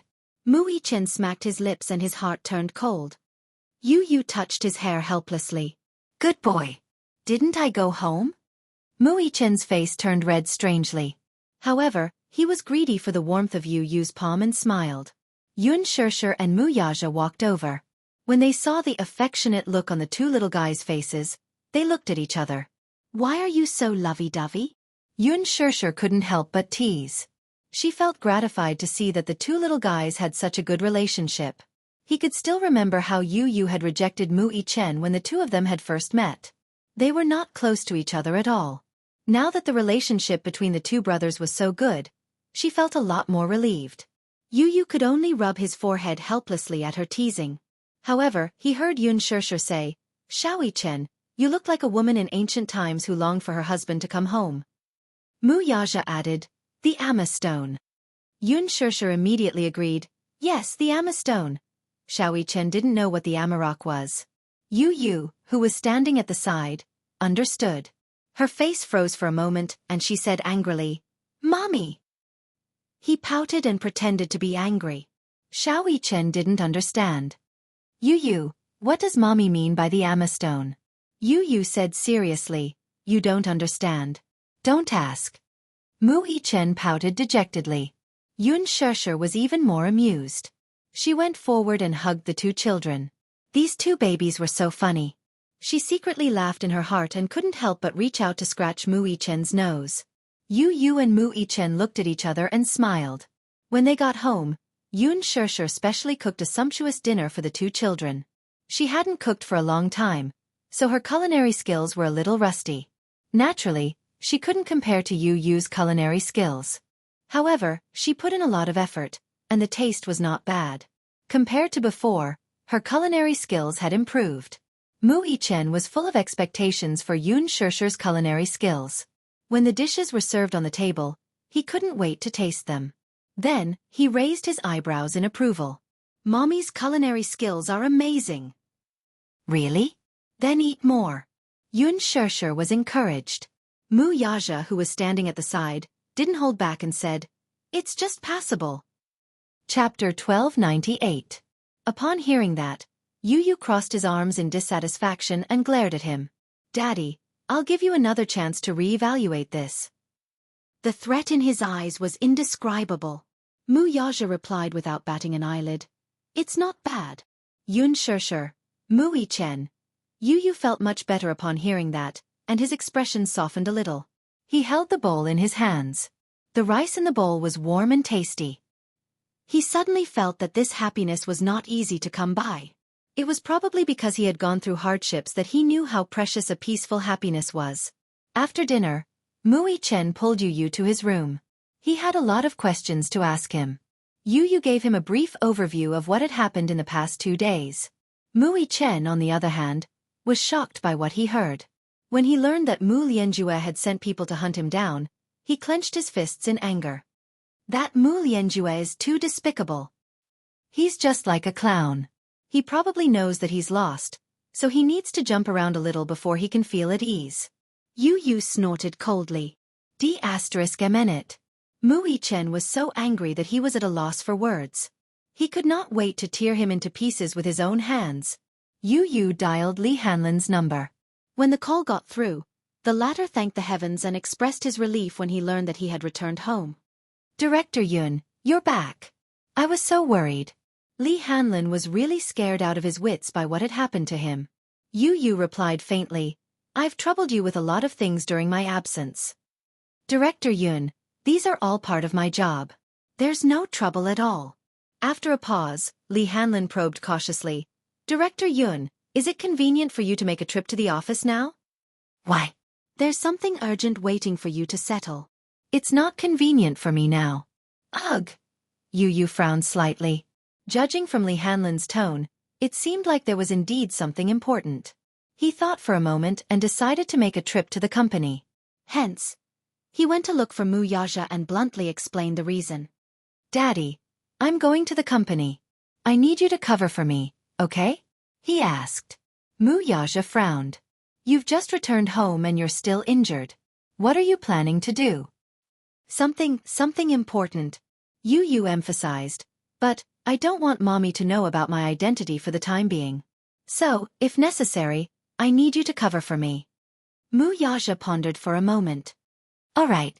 I'll send you to the entrance of the company, but it can't take too long. Alright. Hence, Mu Yaja covered up for Yu. He said that the child had returned and was craving for desserts from the famous shop in the city center. Yun sure wanted to go with him. However, Mu Yaja asked her to stay at home and accompany Xiao Yichen. Xiao Yichen was still injured and needed to rest. He could not move around too much, so Yun sure agreed. Mu Yaja successfully covered for him and sent him to Laji's headquarters. Yu asked him to wait for him outside the company and to call him when he arrived. Mu Yaja smiled and teased. Can't I enter your company? Director Yun? Of course. After all, there are some business secrets that I can't let you know. Yu pretended to be arrogant and crossed his arms. Mu Yaja ruffled his hair. Go ahead. I'll wait for your call. Okay. Chapter 1299. As soon as Yu entered the office, he saw Gong Jie standing in front of the window. He was wearing a snow-white military suit, which made him look tall and slender. He stood in front of the window expressionlessly with a cigar in his hand. He seemed to have been waiting for him for a long time. Li Hanlin saw him and went up to him. President Yun, you're here. Yes, what's the matter? Yu asked. Li Hanlin raised his head with a complicated expression and looked in the direction of Gong Jie. Yu followed his line of sight and looked at Gong Jie. He asked in a deep voice, Young Master Gong, you're looking for me? Gong Jie turned around, but his face was gloomy. He looked at Yu with a pair of deep, unfathomable eyes. You're back. Yes. Yu smiled and sat down on the sofa. Young Master Gong, your subordinates made a lot of mistakes in this operation. Gong Jie's expression changed. They weren't careful enough and made some mistakes. I suffered a little. Tell me, how are you going to compensate me? Gong Jie asked, how do you want me to compensate you? Assign that vermilion bird of yours to me. The moment the boy opened his mouth, he laid out a shocking condition. Zhuke? The man tugged at his lips and asked nonchalantly, why? Have you taken a liking to her? Yes. Yu said bluntly. Other than her, give me another secret guard. What do you think of this condition? He had a motive for making such a request. With Lisa by his side, his safety was guaranteed.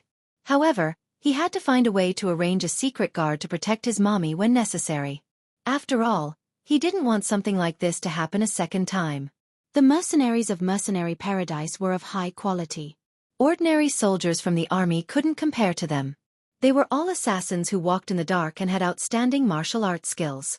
Naturally, he couldn't be at ease with them protecting his mommy. Therefore, he proposed such a condition to Gong Jie. Gong Jie smiled. Regarding his request, he was straightforward. Since you asked me for the person, I have no reason to refuse. From now on, Vermilion Bird and Injie will be at your disposal. All right. After a pause, Yu asked, where's Lisa? Gong Jie said, Are you concerned about her? Ask her about her situation. Gong Jie's lips curled into a cold smile. He said expressionlessly, she's just a bodyguard. Even if she's dead, you don't have to ask anything. She died? Gong Jie said coldly. Not dead. It's just a small injury, it won't take her life. Yu frowned. Why are you looking for me? Gong Jie raised his eyebrows and suddenly walked to the poster. His gaze fell on the poster hanging on the wall. His thin lips escaped from his thin lips. Who is this woman? Yu was shocked. His gaze fell on the poster as well. It was the poster he had chosen when Yun Shirshir was filming. He felt that this poster was especially beautiful and elegant. Just looking at it was pleasing to the eye. Therefore, he chose this poster and enlarged it to make it into a poster. He hung it on the wall, facing his desk. When he raised his head, he happened to be able to see this pictorial, which made him feel at ease. When he heard Gong Jie's question, he became suspicious. He frowned slightly and was a little wary. Why are you asking about this? I'm just asking. Chapter 1300. He stared at Yu for a long time before slowly approaching him and squatting down in front of him. His gaze never left Yu's small face. His facial features and eyes were very similar to the woman in the poster. He had his suspicions when he first saw Yu. However, thinking that it might just be a coincidence, he did not think too much about it. It was only when he saw the huge poster hanging on the wall in Yun Tianyo's office that he became suspicious. The woman in the poster had such similar facial features and gentle eyes. It was as if they were the same as the shadow in his memory. This woman and the little lad should have some sort of relationship. If not, why would he hang this woman's poster in his office? What was more suspicious was that the little lad's facial features were very similar to this woman's. They looked like mother and son. Could it be that this woman was his? Gong Jie was so agitated that his shoulders and fingertips could not help but tremble. He suddenly held Yu's face and caressed every inch of his face with his slender fingers. A complicated look appeared on his face. Actually, when I first met you, I vaguely suspected your identity. Gong Jie said this firmly. He slowly raised his eyes and met Yun Tianyo's startled gaze. What suspicion? Don't you think that you and I look alike? Gong Jie raised a brow and his thin lips parted as he asked this.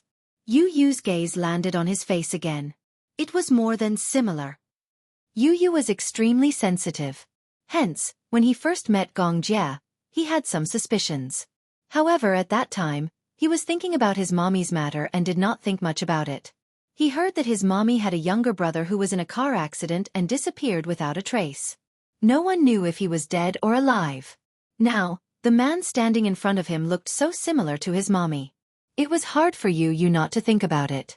However, compared to Gong Jie, his attitude was more conservative. Indeed, there are some similarities, but what are you trying to say? He did not go straight to the point and tell him the identity of the person in the poster. His mommy's identity was sensitive. Moreover, the man standing in front of him was a core member of the Hurricane Group, the #1 mercenary empire. He was a very dangerous person. What if he was not? Without confirmation, he would not reveal his mommy's identity to him or anyone else. This was his protective measure for his mommy. Gong Jie sized him up. With him. He was eager to verify, but he was afraid of being disappointed again. However, with a little bit of hope in his heart, he casually said, I'm looking for someone. Yu was slightly taken aback. A woman. At the mention of this person, there was a rare tenderness in his usually cold and unruly eyes. Although I don't know if I'll be able to find her in this lifetime, I don't want to give up on any hope, regardless of whether she's dead or alive. She is very important to me. A woman? Yu asked tentatively. Chapter 1301. Although someone told me that she's already dead, I don't believe it. There seemed to be a faint bond between bloodlines. Some people said that blood was thicker than water. Twins would form a bond similar to telepathy. Back then, he was told that his sister had died in a car accident. By the time he woke up, he was already taken away by the Hurricane Group. That was the first time he met his biological father, Gong Xiaoying. His father told him that when the people from the Hurricane Group took him away from the hospital, his sister had already been declared dead. The doctor said that she showed signs of dying on the way to the hospital. Her heartbeat was already gone by the time they reached the hospital. They did a series of emergency treatments, but it was too late. Gong Jie could not believe it and was downcast for a while. His sixth sense was telling him that his sister was still alive. He had also met a woman who looked like him. However, after further verification, the final result was disappointing. Gradually, he began to believe that his sister was no longer in this world. However, when he saw the huge poster in Yun Tianyo's office, his heart seemed to have sensed something and was filled with hope again. Yu Yu was silent for a while before he made up his mind and slowly explained, "The woman in the poster is a celebrity." Celebrity. Gong Jie was stunned. "What's your relationship with her?" If you must ask what kind of relationship they have, Yu Yu's face instantly revealed a fanboy's expression. "I'm her little fan." Gong Jie was silent. Li Hanlin, who was standing at the side, was speechless. "Just a fan? That's all?" Gong Jie stared at him suspiciously. Yu Yu gave him an elegant smile, hiding his thoughts well. "If the person you're looking for is her, I can use my connections to investigate her identity for you," Gong Jie coldly said. "No need." If that was the case, he would send someone to investigate. With that, he stood up abruptly and strode off. Yu Yu watched him leave expressionlessly with a frown. "Agent Li," he called out. Li Hanlin walked to his side and squatted slightly. "Director Yun, what are your orders?" "Lock down everything. Don't let him find out anything about my mommy." "Why?" Li Hanlin was suddenly suspicious. "Why do you want to hide her identity from young Master Gong?" Yu Yu faintly answered, "Because before I can confirm his relationship with my mommy, I won't let him get close to her." "I don't understand your intention." Yu Yu squinted at him. "Understood. But if it's proven that my mommy is the person he's been looking for, then it's a different story." Li Hanlin was curious. "How do you prove it?" Yu Yu turned around with a smile on his face. He looked at Li Hanlin and suddenly raised his hand. Between his fingers was a strand of silver hair. This was what he had stolen from the man's head while the latter was in a daze earlier. "Take it and do a DNA paternity test. Let me know when the results are out." "Yes." Chapter 1302. When Mu Yaja and Yu Yu returned home, Xiaoi Chen was already asleep. Yun Shishir was in the flower bed, holding a pair of scissors in one hand as she trimmed the flowers. The sky was gradually turning dark. In the evening, she was half squatting by the flower bed. She held the flower bed with one hand and gently fiddled with it, trimming away the sparse branches from time to time. The injuries on her body had not healed yet. The corners of her lips were a little disfigured, but she was pursing her thin lips. Apart from being serious, her clear and beautiful face shone with a jade-like radiance. It was as if everything had been peaceful over the years. Most of the time, this woman was as beautiful as a flower, but her beauty was not ostentatious. Most of the time, she breathed quietly and lived quietly. She was so quiet that she was like a cat that had restrained its claws and arrogance. She was quietly nestled in a corner, as if she was aloof from worldly affairs. In her tranquility, she had restrained all her sharpness. Mu Yaja leaned against the door and watched her silently. She did not seem to notice his presence and was focused on studying the flowers. Mu Yaja slowly walked toward her. Yun Shishir suddenly sensed the footsteps behind her. She looked up and saw Mu Yaja hugging her waist from behind. His movements were very gentle as he pulled her into his embrace. Caught off guard, the scissors fell to the ground. Yu Yu stood at the door and watched for a while. The corners of his lips curled into a gentle smile before he walked away quietly. Yun Shishir was a little shocked by his sudden appearance. She looked up and could not help but glare at him angrily. "You only know how to scare people?" She glared at him with some dissatisfaction. She bit her lip and suddenly smiled gently. Even her eyes were like water, making his heart skip a beat. Mu Yaja could not help but lower his head and give her a light peck.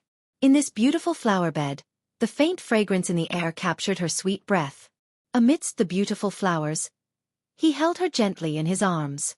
His large palm gently caressed her face and rubbed her eyelids. Mu Yaja lowered his eyes and looked at her. As he narrowed his eyes, his thick and long eyelashes fell into her eyes. The poignant night gave birth to some warmth and charm. He caressed her face and began to kiss her gently. His thin lips were pressed tightly against her tender red mouth, gently rubbing against it. However, he was not in a hurry to enter. Instead, he lingered on her pink lips more often. The soft texture like a jelly made him a little lost in this gentle whirlpool. He kissed her even more deeply and with more strength. The woman in his arms was like a budding rose, slowly blooming. A beautiful fragrance could be smelled with a light sniff. His slender fingers lifted a strand of her hair. He closed his eyes and pushed the kiss even deeper. Yun Shesher was a little nervous. In a low voice she muttered, "Don't, the children are here." If the two children saw this intimate scene, she would feel quite embarrassed. Muyaja harumphed. "The children are tired. They're all asleep." He hugged her body with his hand and started to touch her body gently. Then, he could not help but harumph. "Why have you lost weight again?" She had lost so much weight. During the few days in the hospital, she ate very little. Moreover, this woman seemed to have a thin physique. No matter how much she was fed, it was hard for her to gain more than a few pounds. But the speed at which she lost weight was very fast. He was a little dissatisfied. This woman was too thin. It was not good. Chapter 1303. Yun Shesher pouted and felt a little wronged. "I've lost a little weight these days. But it's just as well. I won't have to lose weight when I'm filming a new drama soon." The camera would always magnify a person's size. Therefore, many celebrities would starve a few meals a few days before they went on screen to maintain their beautiful image in front of the camera. When she was filming The Green Apple, she gained a few kilograms for a few days. Qin Zhou ordered her to go on a diet and forced her to lose 3 kilograms in 2 days. Only then would she look good on screen. Muyaja was displeased. "You don't have to lose weight. Gain some weight and your figure will be just right." "But, with my physique, I don't seem to be more than 50 kilograms when I was at my fattest," Yun Shesher said gloomily. With her height of 1.65 meters, 50 kilograms could only be considered just right. Now, she was only slightly more than 90 kilograms. She was indeed a little too thin. Muyaja couldn't help but pinch her face a little harder. Yun Shesher slapped his hand away. "It hurts." As soon as she said that, she yawned and felt sleepy. She seemed to be a little sleepy. "Sleepy?" He frowned and asked. Yun Shesher nodded. "Then, let's sleep together." Yun Shesher nodded. However, in the next second, she was lifted up by Muyaja. Before she could react, she was carried in his arms like a princess. Muyaja looked at the woman in his arms and smiled elegantly. "My wife, it's late. It's time to rest." Yun Shesher pursed her lips and smiled. She couldn't help but say, "Who's your wife?" She widened her eyes, which were full of anger. Her charming eyes were like silk, and her innocent look was extremely seductive. He couldn't help but lower his head and cover her lips again. He was reluctant to part with her.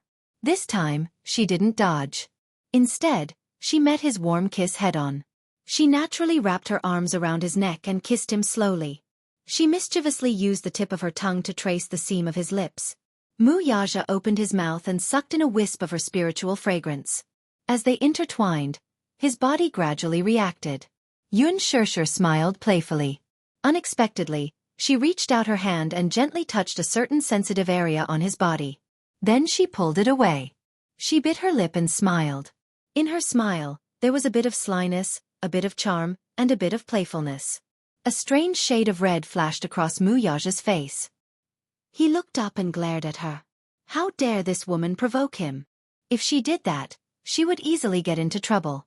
He suspected that her actions were a silent invitation to him. Muyaja narrowed his eyes and bit her earlobe gently as a punishment. He whispered into her ear, "Woman, are you playing with fire?"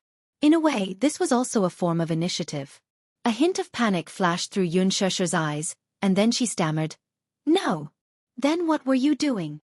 Yun Shesher was a little shy under his teasing gaze. Just now, she had only done it on a whim. Now, she was a little regretful.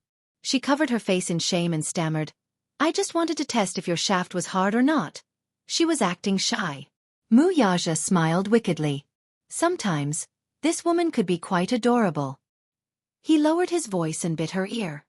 "If you want to test, you can't test it like this." Chapter 1304. Yoon Shirshir peeked at him through the gaps between her fingers and covered her face in embarrassment. She felt a little embarrassing.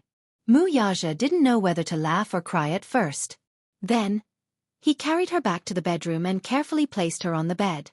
Concerned about the wounds on her body that hadn't healed yet, his movements were very careful, as if he was treating a precious and fragile object. In the next second, he took off her clothes. Yoon Shirshir immediately reached out to stop him. He said in a low voice, "Don't move." She really didn't dare to move. Until he took off her outerwear, leaving only her cute and sexy underwear. Then, his tall body pressed down on her. He placed it on her body, but deliberately lightened the weight. Even so, Yoon Shirshir still pushed him away in embarrassment. Ugh! Mu Yaja, you're so heavy. A height of 188 meters and a weight of more than 70 kilograms was a very heavy weight to her. Mu Yaja smiled mischievously. Then, he reached out and hugged her. With a flip of his body, he switched positions with her and helped her sit on top of him.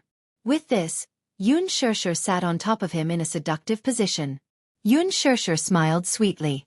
With a slight twist of her body, the straps on her bright and beautiful body slid down from her shoulders. When her clothes were half removed, that beautiful scene came into his view. Mu Yaja reached out and just happened to be able to grasp that pair of plump jade bunnies. Yoon Shirshir sensitively reached out and grabbed his hand. Then, he held her hand in reverse and guided it to a certain spot. The moment her fingertips touched something hot, she was shocked and immediately retracted her hand. Why? Who was the one who said that she wanted to try it? He grabbed her hand again and smiled mischievously. His deep eyes revealed some hidden meaning. You weren't at your best just now. Now, try it again. How does it feel? Those words really made one's heart skip a beat. She blushed at his teasing. She pursed her lips in shyness as her cheeks blushed a few shades of pink. It was just a teasing remark. Did he actually take it seriously? She was only joking, that's why she said that. No matter how bold she was, she wouldn't dare to play with fire on him. Hey, you're not allowed to go overboard.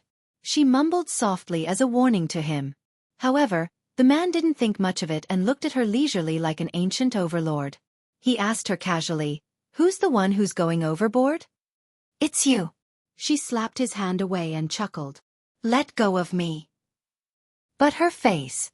He grabbed her chin, forcing her to meet his gaze, and snorted in displeasure. "You're the one who provoked me first. I didn't want to touch you during this period of time. But now, you're in the wrong. Now that you're the one who started it, shouldn't you be responsible for extinguishing it?" Yoon Shirshir pouted disapprovingly and raised her eyebrows. "Humph, it's more like I'm the one who's going to destroy you." "Destroy me? This woman. She's got guts." She actually wanted to destroy him. Mu Yaja curled his lips and kissed her perky butt. He kneaded it gently. This feeling was just right, but it made his brows relax slightly. He wanted to see who would be the one to destroy who. Sure, why don't you give it a try? Chapter 1305. Yoon Shirshir reached out to grab his careless hand. With a charming smile on her face, she looked like a seductive vixen. What greeted his eyes was a seductive scene. "All right, stop fooling around. Sleep with me, okay?" She leaned over and laid on his body, hugging his shoulders and acting coquettishly. She was a little tired and wanted to rest. Unfortunately, his restless hands continued to roam all over her body, igniting a fire. It caused her body to react a little. Yoon Shirshir became increasingly frustrated and couldn't help pinching his face. Mu Yaja took a step further and asked, "How are we going to sleep?" "Hey!" Yoon Shirshir glared at him and rebuked, "Mu Yaja, can you be more serious?" However, the man hooked his arm around her jade-like neck and rubbed his lips against her ear. "Am I not serious enough? How do you want me to be serious then? Tell me." "Sleep with me obediently." Yoon Shirshir pressed his restless hand down and said, "Today, I really can't." The man raised a brow meaningfully as if he was deliberately teasing her. "Why can't I?" Yoon Shirshir was stunned. Seeing him chuckle softly as if he was teasing her, she instantly blushed. What a meaningful question. She pouted softly and coquettishly. "I was wrong. I shouldn't have ignited the fire. Spare me, okay?" If you want me to spare you, sure. Mu Yaja pinched her cheeks and said seductively, say something nice, Call her something nice? Yun Shirshir racked her brains. Yaja? It doesn't sound nice, she said softly again. Sheh! The man snorted. It doesn't sound nice. Yun Shirshir's face fell. She looked at him with some frustration and pursed her lips. For a moment, she didn't know what he wanted to hear. My dear husband. No. Not today. Why not? I won't give you another chance if you can't call out something nice. He snorted coldly and grabbed her by the throat. Then, he reached his hand between her legs. Yun Shirshir cried out in surprise. She dodged sensitively and grabbed his hand in a panic. She kissed his chiseled jaw and rubbed it intimately. My lord husband. She gently called out. Her eyes were as gentle as water, and her gaze moved. The softest part of his heart was ruthlessly and accurately struck. In an instant, one side collapsed. Are you satisfied? She wrapped her arms around his shoulders as a flattering smile appeared on her face. Tonight, I'll let you off. When he opened his mouth, it was an extra-legal benevolence. Yun Shirshir cupped his handsome face and kissed it. He hugged her and placed her on the bed. Then he kissed her forehead and said, I'll take a shower first. You sleep first. I haven't showered either. Together? No. Her face heated up, and she rejected him on the spot. Wouldn't she be digging her own grave if she took a shower with him? Otherwise, when she wiped the gun and caught fire, the shower would become an impure one. This man was full of energy as if he never knew fatigue. However, she was really tired. Once her head hit the pillow, sleepiness overwhelmed her, and she fell asleep in the next second. Then you go shower first. He patted her butt and ordered her to take a shower first. Chapter 1306. It looked like she had really put in a lot of effort to guard against him. Mu Yaja curled his lips and smiled. He found it interesting. Finally, when he came out of the shower, this little woman was lying quietly on the bed, lazily resting her head on her arm. She had already fallen asleep. He got off the bed gently. First, he propped himself up, glanced at her, then reached out and pulled her into his embrace. She occupied his entire body.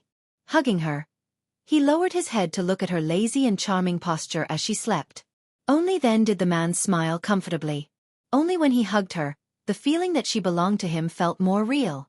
Mu Yaja reached out his fingers with interest and gently caressed her soft and smooth cheeks. His long fingers gently circled her silky black hair a few times, twirling it around his fingertips. He played with it, but no matter how much he played, he couldn't get enough of it. He lowered his head and gently kissed her face. You're mine. He leaned against her ear and said these words in a deep voice. In her sleep, she seemed to be a little disturbed. She lazily reached out her hand to brush it away, but he held it with one hand. He looked deeply at her. Just looking at her sleeping face like this gave him an inexplicable sense of satisfaction. This was probably what he meant by having it. To be able to hug her to sleep, and to be able to see her sleepy face when she woke up, this kind of lifestyle was something he had never imagined. It was a little unreal, but now it was happening right in front of him. This gave him a deep and powerful sense of belonging. She belonged to him. And he belonged to her too. He stretched out his arm and let her rest her head on it. He also laid down and hugged her waist. Just like that, they fell into a dream together. The next day, when Yun Shirshir woke up, it was already morning. She didn't know when, but the side of the bed was empty. He left without a sound. Yun Shirshir's heart suddenly felt empty. When she completely woke up from her hazy sleep, she realized that he must have gone to the office. She got up, walked to the window, and pulled open the curtains. The sun was shining brightly outside. Today was a good day, with blue skies and white clouds. The capital had not seen such clear weather in a long time. Along with it, her mood after waking up earlier had also become much brighter. Yun Shirshir entered the bathroom. After washing up, she walked out of the room and saw Yu walking out with a basket of clean clothes. Yu looked at her, smiled slightly, and his eyes softened.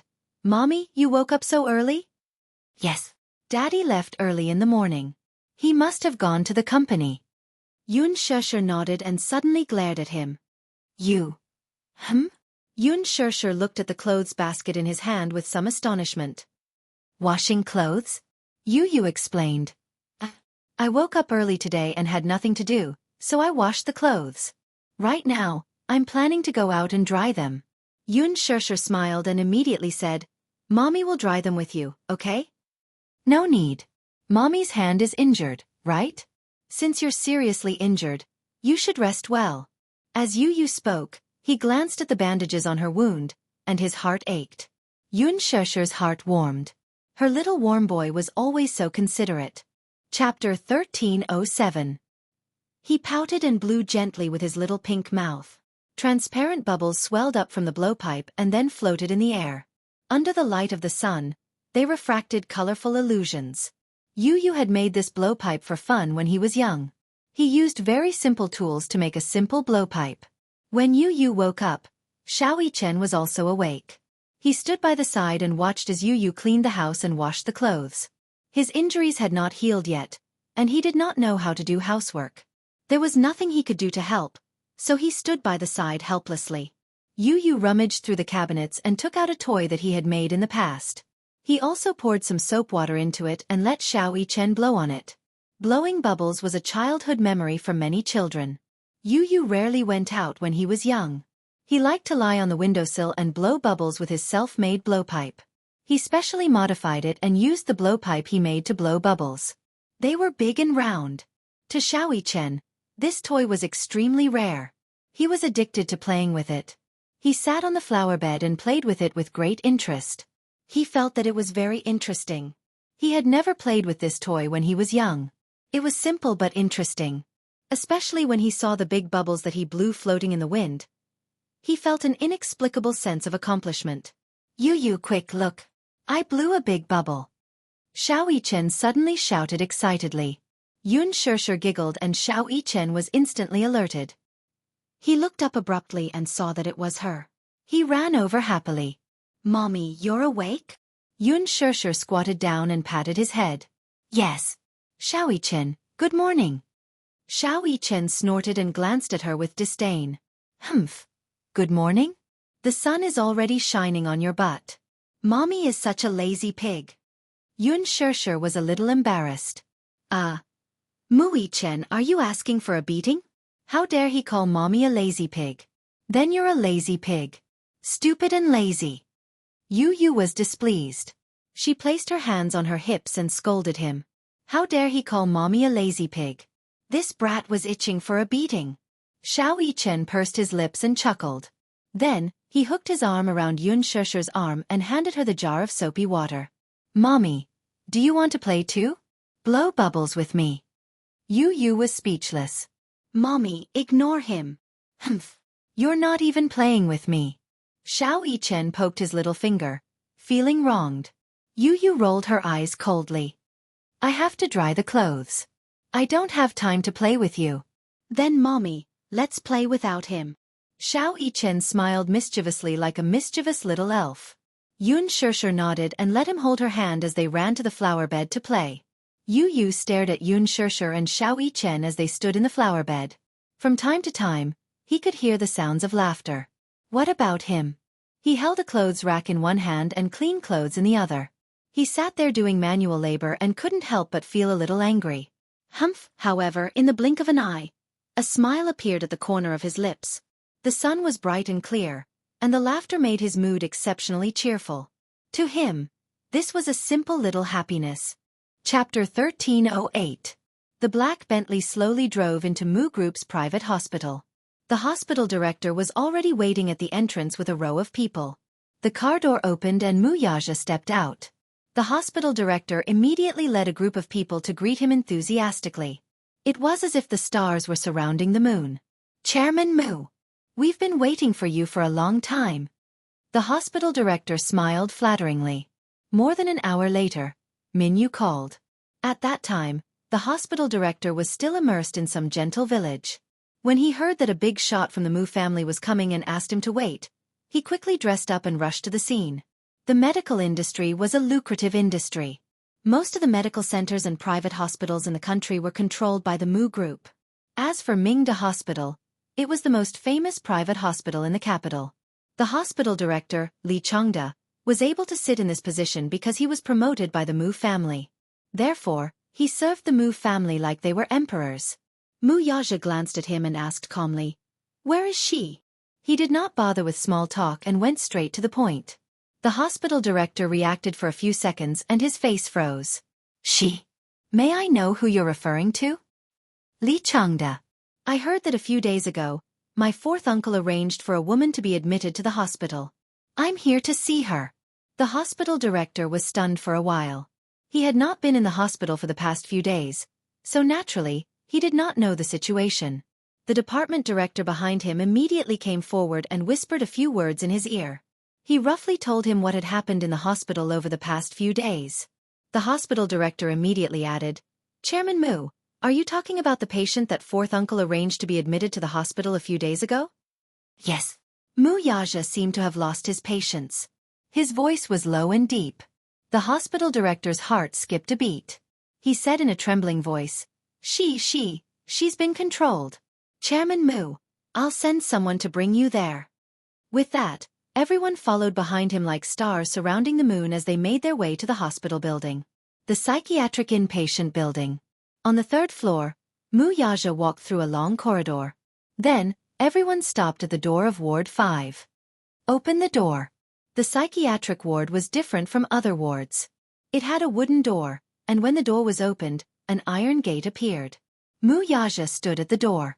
Through the tightly shut iron gate and the crisscrossing iron bars, he could clearly see the scene in the ward. The layout of the ward was quite simple. The walls were painted white, and there was a window that was tightly sealed with iron bars. The window and door were tightly shut, leaving only an air vent. In the empty ward, there was nothing else except for a single bed. Beside the bed, Mu Wanru leaned against the bedside with her hair disheveled. Her pair of wide and empty eyes stared blankly out of the window. Her originally beautiful hair was now as messy as a ball of withered grass. He didn't know what kind of stains were stuck on his hair, but it looked very dirty. Chapter 1309. From time to time, she would even knock her head against the wall. Compared to the noble Mu Wanru she used to be, the current her was a stark contrast. Mu Yaja took a step forward and stood outside the iron bars. He looked at the dazed Mu Wanru in the ward and frowned. He held his breath and focused his mind. Finally, he could make out the words that she was muttering. "Child, child, child, child." Mu Wanru's cracked lips opened and closed incessantly. It was as if she had been possessed as she kept repeating these broken words. It was as if she was possessed by a demon. She twirled her hair with both hands. From time to time, she would pull and break her hair. Then, she would pull another strand of hair. Her fingers were trembling as she twisted and broke her hair. She kept repeating these actions as if she had lost all sense of pain. Ha ha, child, child, my child. So miserable. So miserable. She gripped her hair in grief. She was numb as if she had gone mad. Mu Yaja looked at her coldly and glanced at the medical staff behind him. "What's wrong with her?" Minyu frowned and said, "Boss, I heard that when she was sent to the hospital, her mental state was already very bad. After being locked in the ward for a few days, she became crazy." He raised his eyebrows and made a further judgment. "Crazy." "Yes, crazy." Minyu nodded and gave him a response. Was she really crazy? Mu Yaja narrowed his eyes in disgust. This woman's face was already annoying to begin with. Now that she looked like this, it was even more detestable. Could it be that this woman was up to something again? Was she pretending to be crazy?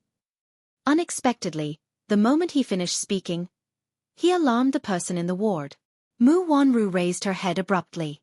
When she saw that it was Mu Yaja, she was stunned for a moment. She stopped her rambling and straightened her back when she saw him. The pair of empty eyes finally regained some focus, but they stared at him like the venomous snakes on the branches of a tropical rainforest. Mu Yaja looked expressionlessly at the pair of eyes that were wide open as if she had died with a grievance. Narrowing his eyes, he saw her suddenly stand up and huddle in a corner for a long time. As soon as she stood up, her body swayed and she fell to the ground again. Her head hit the headboard, but she didn't cry out in pain. It was as if she was really numb to pain. Then, she scrambled to get up from the ground and stared at him again. Suddenly, she tilted her head and smiled foolishly. She pursed her lips and shrunk into a corner, pressing herself against the wall. It was as if the person standing in front of her was a terrifying monster. "You. Who are you?" Mu Yaja narrowed his eyes and said coldly, "Mu Wanru, don't play dumb with me."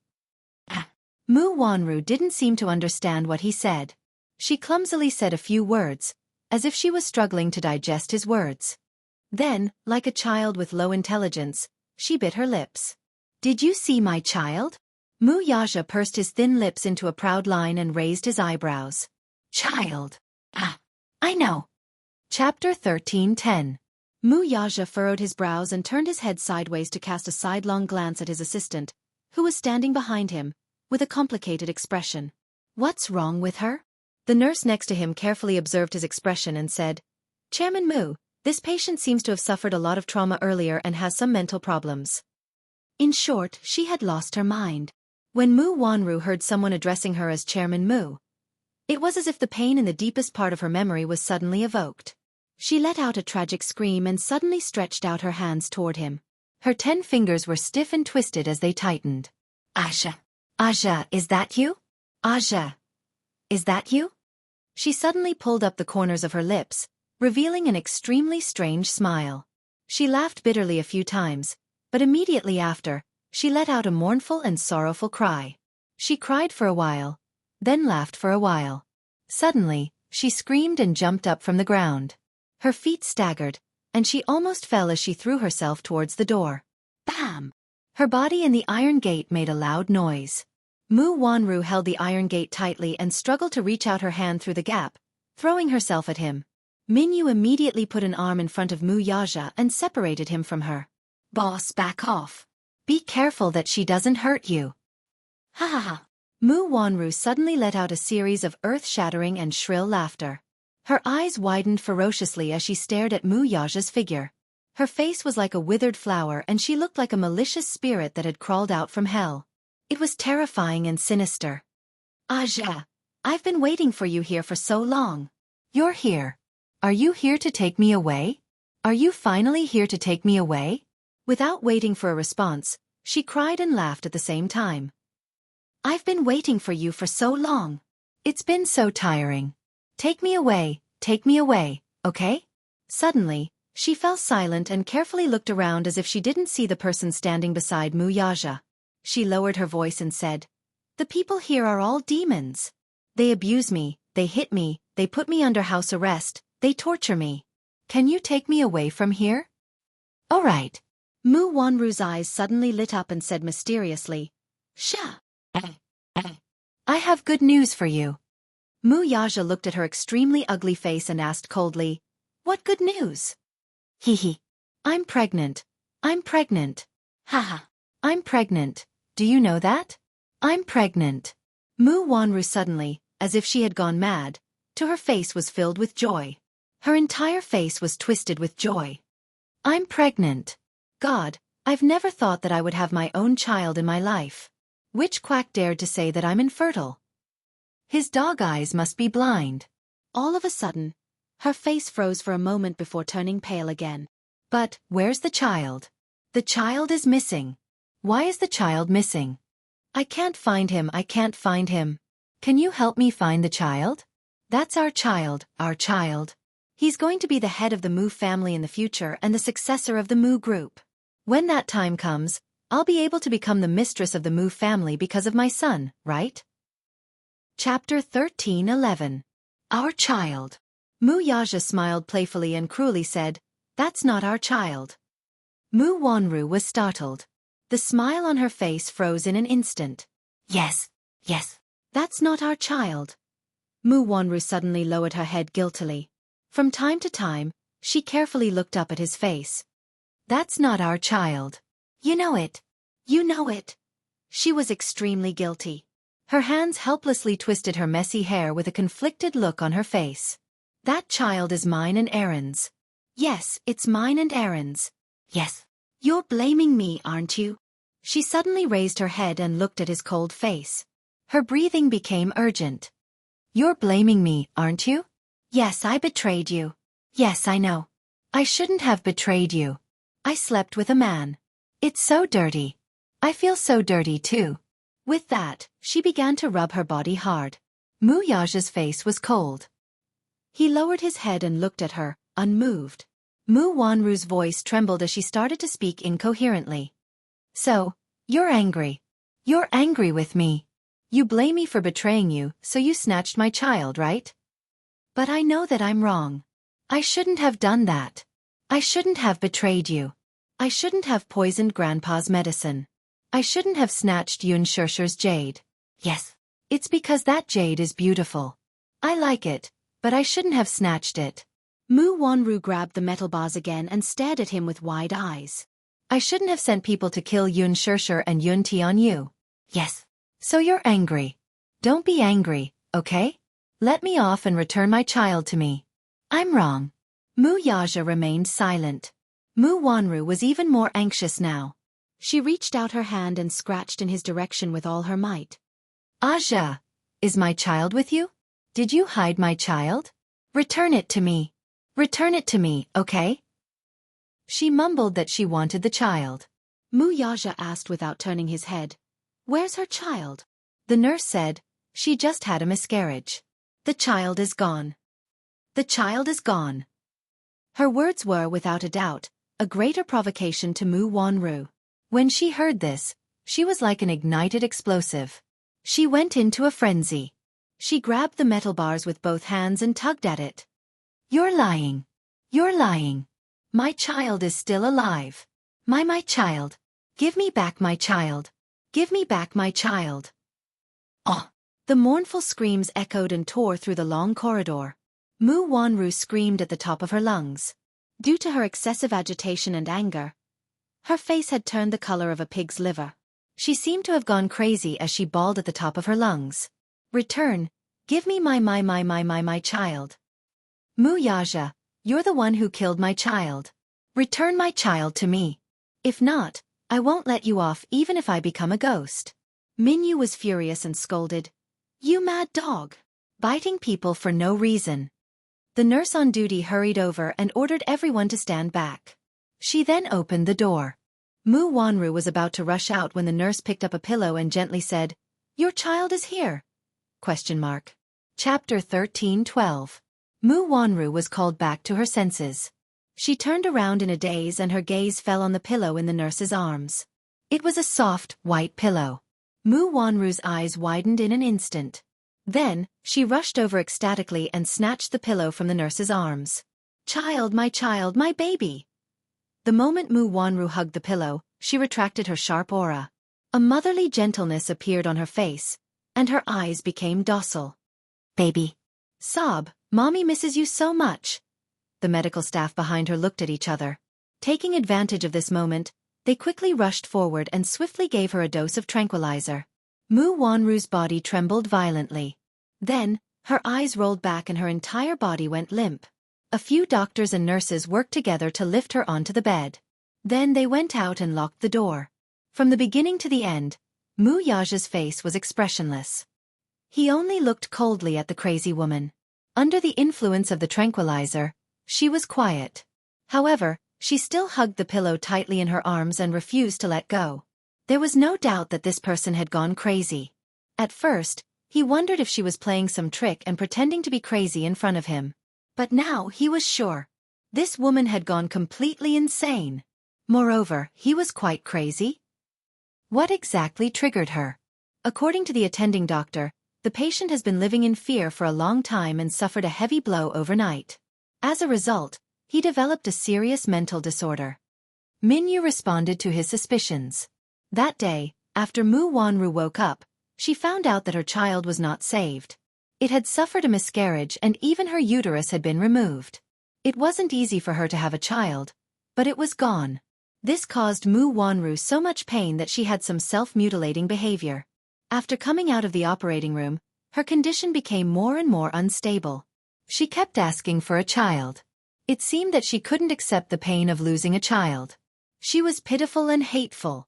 Mu Yaja slowly turned around and was about to leave when he saw a figure at the end of the corridor. At the end of the corridor, Mu Lianjue was leaning on a cane with someone supporting him. His back was against the light, so his expression could not be seen clearly. Mu Yaja was stunned.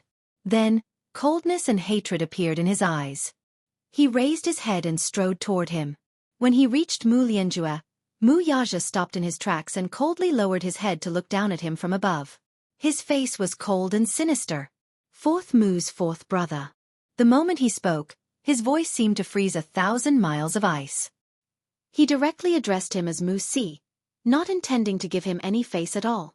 Mu Lianjue's body trembled slightly as he raised his head to look at him. In the next second, Mu Yaja suddenly reached out and grabbed his throat with his strong and broad palm. He exerted so much force that one could faintly hear a few weak joints groaning. Mu Lianjue was caught off guard by his sudden move. The cane in his hand fell to the ground with a thud. Grabbing him by the throat, Mu Yaja pushed him hard and pinned him against the wall. Chapter 13:13. Mu Lianjue did not even have the time to react before he was pinned down by the other. He heard Mu Yaja call him by his name without any honorifics. Fourth Mu. That was a title that only someone of Mu Linfeng's seniority could address him by. It was clear that Mu Yaja did not intend to give him any face. The moment Mu Yaja saw him, icy fury surged in his heart, and he could not restrain it. This man was too much of a bully. What did he take him for? Did he really think that just because he didn't show his power, he could play with him in the palm of his hand without fear? What a joke! Look at what kind of shady business he had done behind his back. He did not execute him immediately back then because Second Master Mu was there to stop him. He was busy looking for Yu back then, so he was not in the mood to deal with him. Look at what he had done now. He actually sent an assassin to kill a 7-year-old child. Mu Wanru had lost her mind because of the shock of losing her child. What about him? He could see that this old fart had also gone insane. Mu Lianjue was choked by him. The veins on his forehead bulged as his blood rushed to the top of his head. Due to suffocation, his eyeballs bulged out. Mu Yaja. What are you doing? He struggled to spit out a few words from his throat and looked at him angrily. Did he know that what he was doing was treacherous? In terms of seniority, Mu Yaja should respectfully address him as fourth uncle. He was his elder, after all. He, Mu Lianjue, had a prominent and honorable position in the Mu family. He went up to him and grabbed his neck without saying a word. He looked angry and called him Fourth Mu. This was more than just treason, this was practically a rebellion? Who gave him the guts to do that? Mu Yaja glared at him coldly. His eyes were bloodshot and full of murderous intent. Mu Lianjue could see the terrifying murderous intent in his eyes. It was real murderous intent. It was not just anger. Mu Lianjue's heart was filled with nervousness and fear. He had never seen such a terrifying expression on Mu Yaja's usually cold and calm face. It was as if he was an ancient king who had been angered and turned violent. His pair of cold and sharp eyes were as sharp as an eagle's. What are you doing? Frightened, Mu Lianjue gripped Mu Yaja's wrist tightly with both hands and began to pry his fingers apart. The Mu family had an illustrious background. The Mus would be arranged to serve in the military when they were young. Just like Mu Lianjue, he had also undergone harsh training in the military when he was younger. Even though he was getting on in years, he still had strength in his hands. However, the current Mu Yaja was at the peak of his anger. All the strength in his body seemed to have condensed in this hand that was choking his neck. No matter how hard he struggled and tried to break free, it was all in vain. Mu Lianjue felt increasingly suffocated. His eyelids twitched uncontrollably as he gasped for air. Mu Yaja's grip tightened, as if he could snap his fragile throat in the next second. I've lost my last bit of patience with you. Mu Yaja sneered evilly. His eyes were like the tip of a cold knife as they landed on the man's face, causing him to feel a sharp pain. Chapter 13:14. D*mu Mu Lianjue. As soon as he said that, Mu Yaja tightened his grip on his neck. In the next second, he felt the world spinning before his eyes. The excruciating pain in his throat cut off all possibility of breathing. He could only feel that his throat was so fragile that it could not withstand a single blow from the other, and would be crushed in the next instant. This brat was bent on putting him to death. He did not leave any way out at all. How heartless! Was he so heartless that he would strangle his fourth uncle to death for a woman and AB** stod from who knows?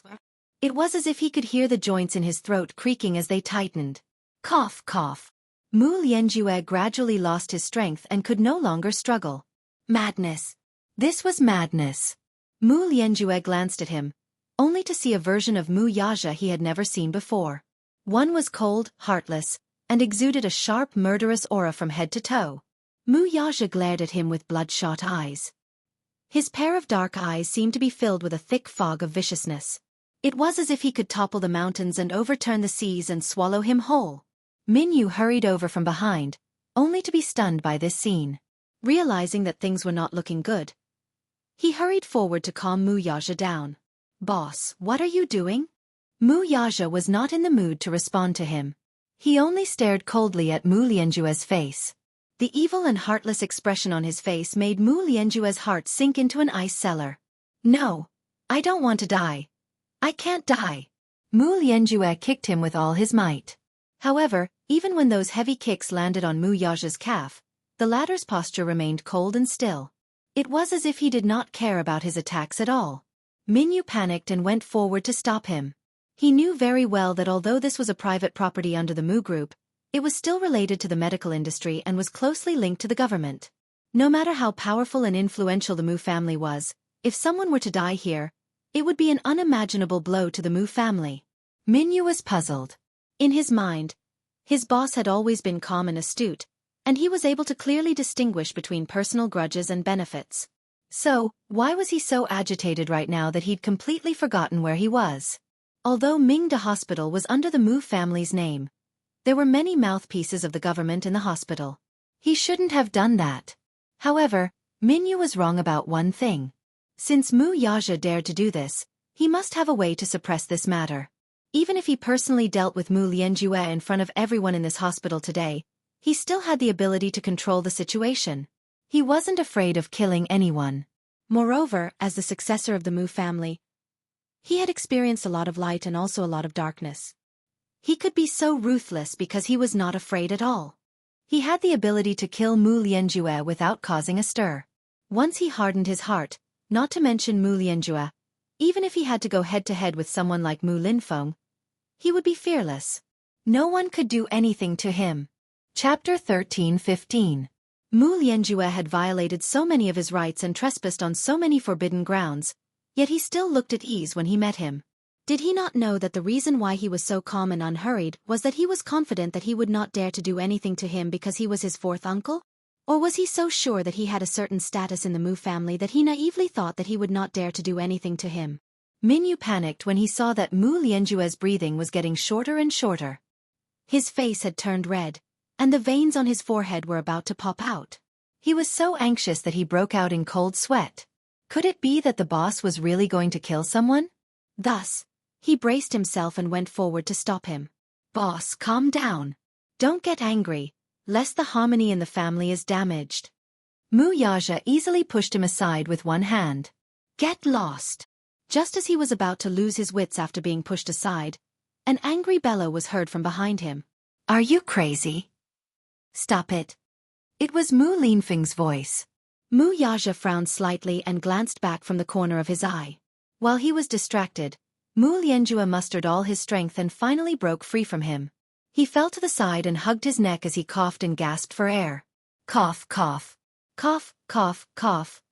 Mu Lianjue could not stop coughing. When he raised his head to look at Mu Yaja, he looked as if he had seen a ghost and could not help but retreat backward. He was old. It was difficult for him to fight against him. Mu Yaja turned around and bumped into Mu Linfeng. Mu Linfeng, who was dressed in a well-ironed military uniform, slowly walked toward him, his footsteps like a gust of wind. He was different from the others. Mu Yaja had only trained in the army when he was young. Mu Linfeng, on the other hand, had been in the army since he was 10 years old. In a sense, he had devoted his life to power. Strictly speaking, he was the real power behind the Mu family and had toyed with it for most of his life. Now that the Mu family had developed to this point, they were naturally no longer just a wealthy family in the business world. With such a large family, they were involved in both legal and illegal activities. The one who represented the legal side was naturally the head of the capital's military, Mu Linfeng. Moreover, his wife was from a powerful family. Hence, the power in his hands, even Mu Yaja, was not to be underestimated. Mu Linfeng came to the hospital today to prescribe some medicine. He had some old ailments. While he was at it, to meet Mu Lianjue and make some arrangements. Mu Linfeng knew his nephew well. He was a hot-blooded man. Mu Lianjue had done so many taboo things. His nephew would definitely not let him off so easily. Once the dust settled, he would definitely offend Mu Lianjue. Be it through open means or underhanded means, he would definitely settle this score. If things went wrong, Mu Lianjue's old life would be lost. Mu Linfeng, on the other hand, cared about their brotherhood. Perhaps at his age, he was no longer so high-spirited and emotional.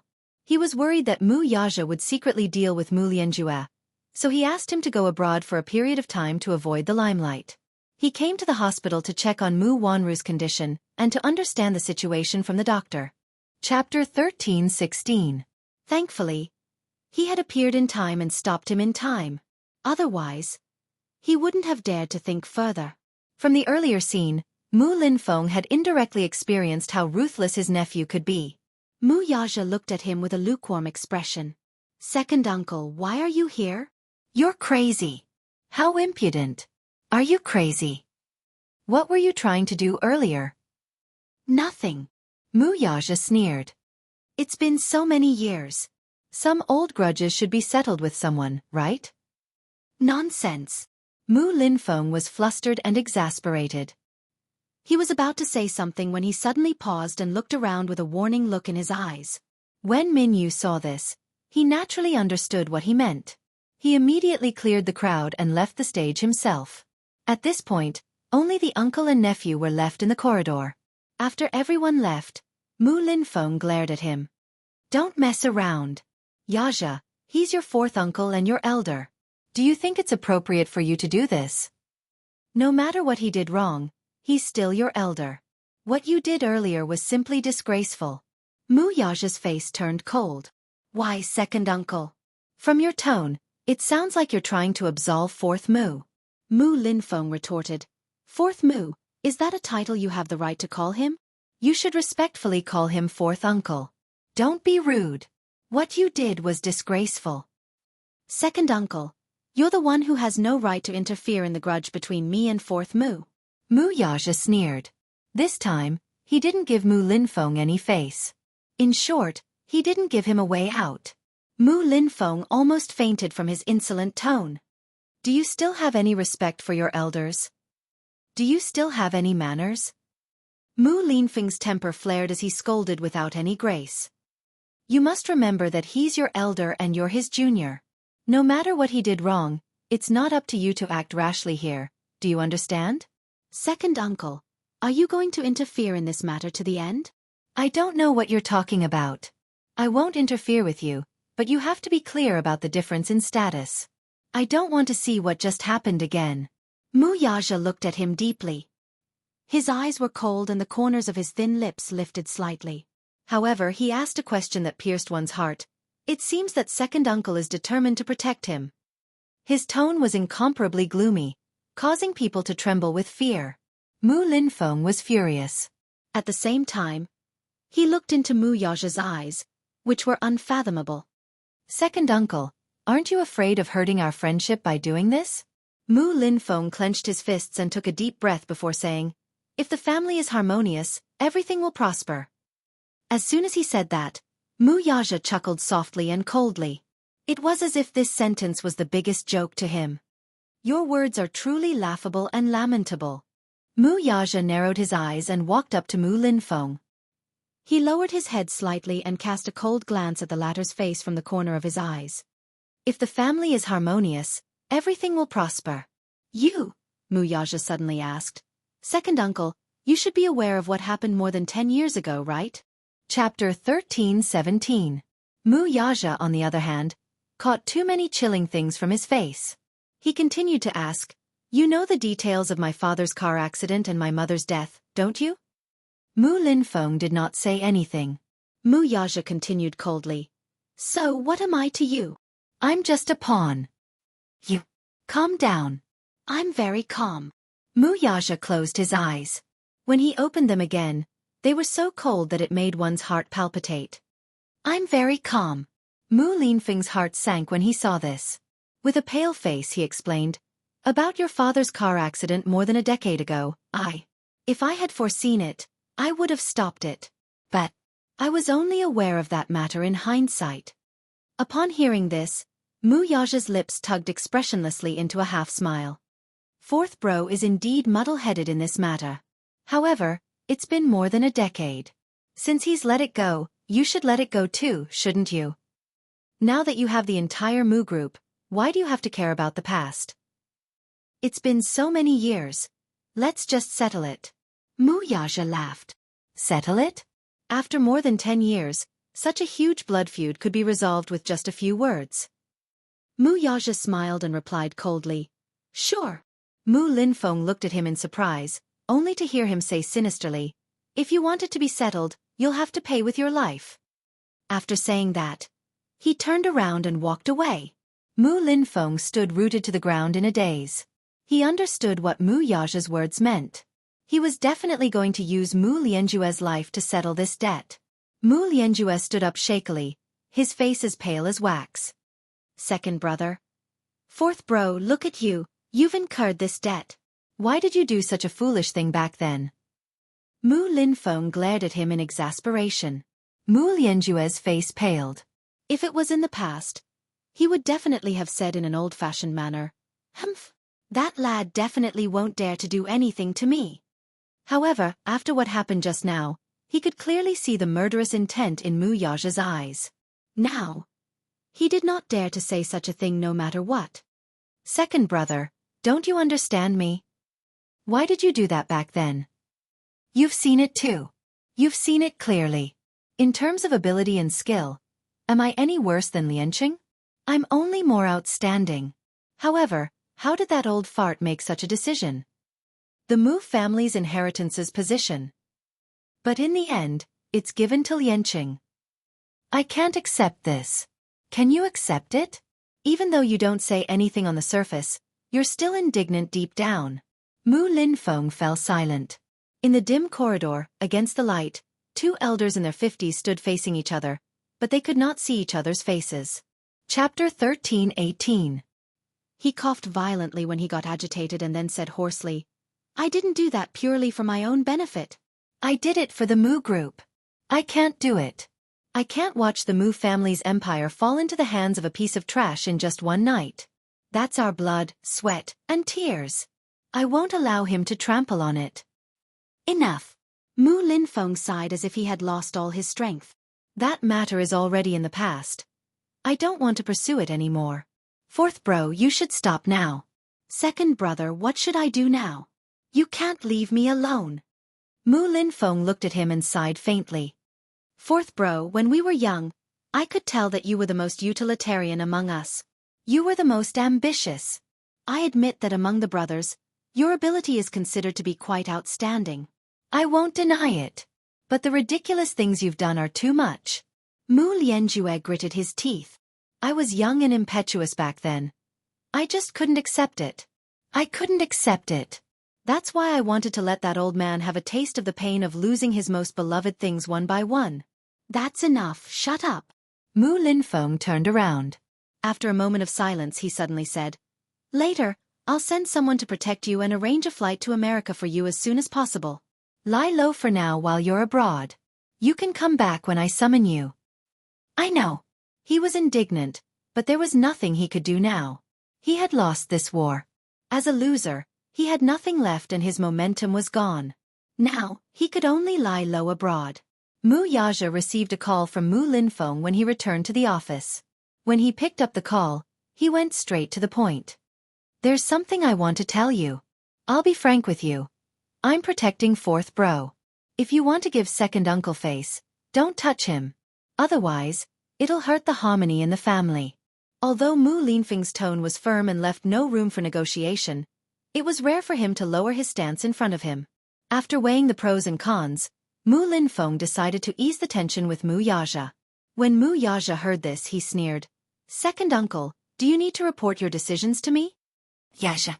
Everything should come to an end. Let bygones be bygones. Heh. Second uncle is also responsible for this matter. If second uncle had anticipated your fourth uncle's ambition, he would have taken precautions.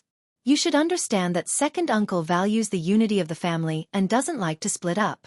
I also feel very regretful and sad about your father's death. I am also very angry with your fourth uncle. Very angry. However, some of his methods are too much and it seems unreasonable. What is a favor? Second uncle, how can you talk about favors with me in the Mu family? In such a big Mu family, there is only the cold struggle for power. What is there to talk about? How laughable. How pathetic. Just like a person who drinks water, only he knows whether it is hot or cold. Perhaps, in Mu Linfeng's eyes, Mu Lianqing's death was just a trivial matter that could be summed up with a simple word of regret. It was as if a single word from him could float away with the wind. Every step in the rich family was treacherous. A single mistake could lead to eternal damnation. The struggle for power was never-ending. Even though he knew this, he still could not forget the pain. The pain that almost destroyed him. Chapter 13:19. Mu Linfeng fell silent. The silence was so long that just as Mu Yaja was about to hang up the call, he heard his uncle's heavy and powerless voice. What do you want me to do for you to be magnanimous? Mu Yaja's voice sank as he retracted his smile. His cold voice sounded apathetic. Be magnanimous. Second uncle, you must be joking. What kind of tone is that? Yaja, is this the attitude you should have toward your elders? I'm your second uncle. Don't be too arrogant and insufferably arrogant. Mu Lianjue flew into a rage out of humiliation at his indifference. Yaja, consider it as giving your second uncle some face. For the sake of our family's bloodline, at least don't be so ruthless. He's your fourth uncle after all.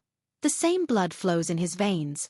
Mu Yaja had completely lost his patience with him and was disgusted with his uncle's haughty attitude. He snorted coldly. Aren't you overestimating your own status by saying that? Mu Linfeng was deeply stunned on the other end of the line. Never in his wildest dreams did he expect this lad to speak to him in such a manner. In the past, he would never speak to him in such a manner. While he was in a daze, Mu Yaja mercilessly retorted, It's hard to say who's giving face in this matter. I've already made up my mind. If second uncle insists on protecting him from me, you can try.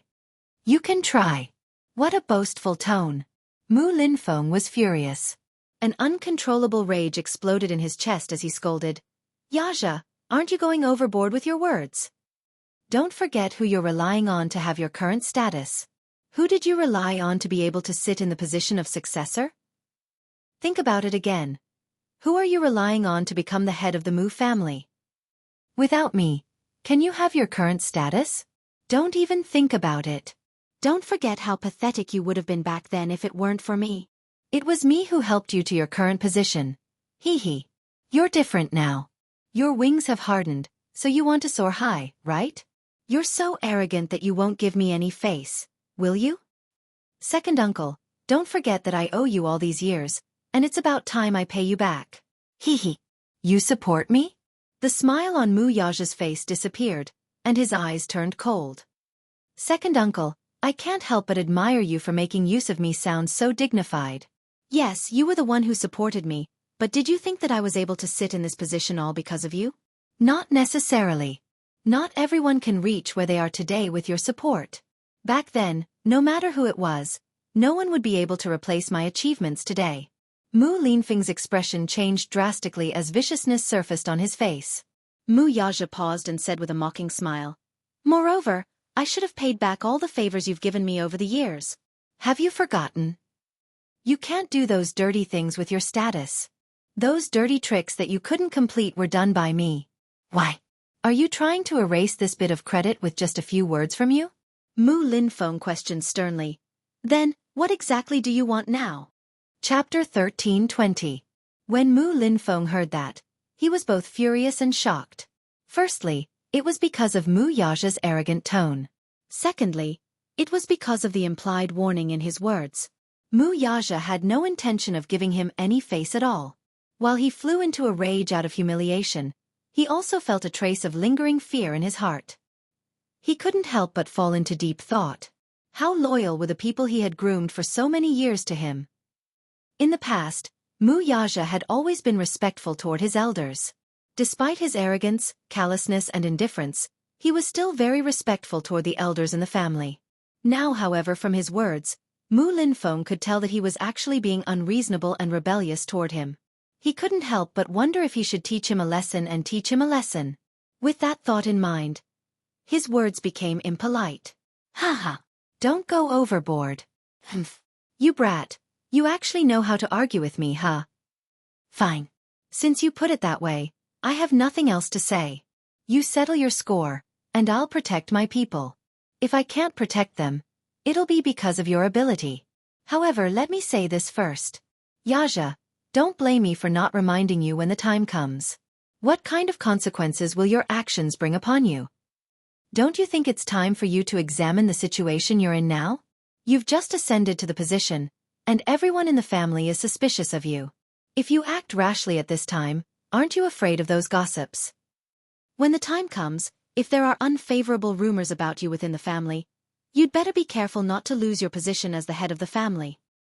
Second uncle, you should know me well enough. No one can stop me from doing what I want to do. It's either I don't do it. If I do, I won't leave a way out. I think it's best if you don't waste your efforts. Otherwise, I'll embarrass you when the time comes. His uncle warned him. In that case, he also gave him a piece of advice. Mu Linfeng gritted his teeth. You'll regret it. Mu Yaja coldly added. I've never regretted what I've done. Second uncle, you're overthinking it. With that, he cut off the line. On the other end, Mu Linfeng was so infuriated that he slammed the phone on the table and stood up abruptly. With his hands behind his back, he paced back and forth on the spot, clearly irritated. This brat's wings were really getting harder and harder. How could he say something like that? Mu Linfeng was furious. On the other end, Mu Yaja hung up the phone and pondered for a moment. As his second uncle, he was bound to protect his nephew. There was one thing that second uncle had nothing to say about. Thus, even though he had some disputes with Mu Lianjue when he was younger, he had let it go at this age. On account of their brotherhood, Mu Linfeng was naturally unwilling to watch the family members kill each other. If it were any other matter, Mu Yaja would not have brushed him off for his sake.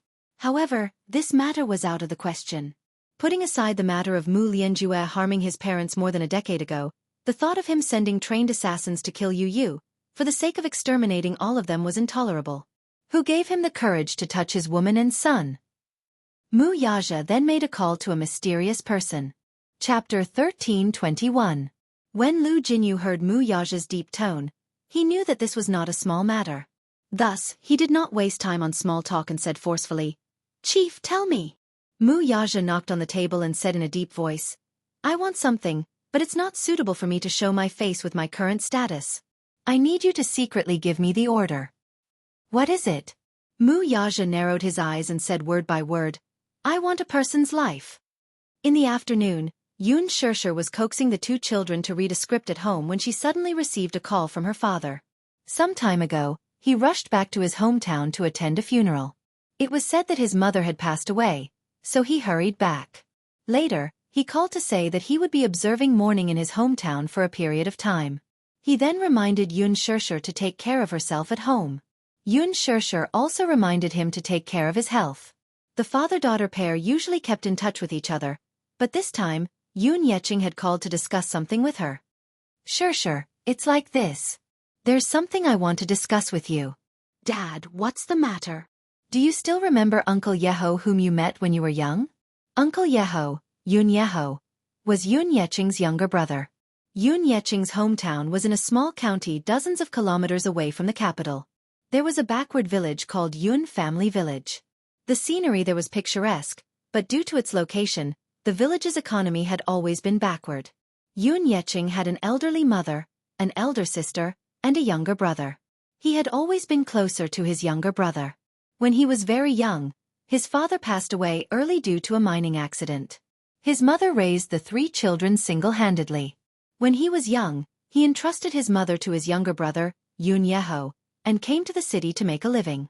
When he was young, he was high-spirited and had a good head for business, so he worked hard to make a name for himself. At that time, he wanted to bring his mother and siblings to the city to enjoy life. In the end, his old mother was used to living in the countryside and refused. Yun Yeho, on the other hand, allowed Yun Yeching to develop his career in the city with peace of mind. Since his mother was not in the city, it was only natural for him to stay at home and take care of her. Yun Lingru, on the other hand, could not wait to rush to the city. Her father arranged a job for her, so she settled down in the city, got married, and gave birth to a pair of children. This time, however, he was talking about Yun Yeho. It turned out that Yun Yeching's mother's health had deteriorated a few years ago, and Yun Yeho had always been filial to her on behalf of his elder brother.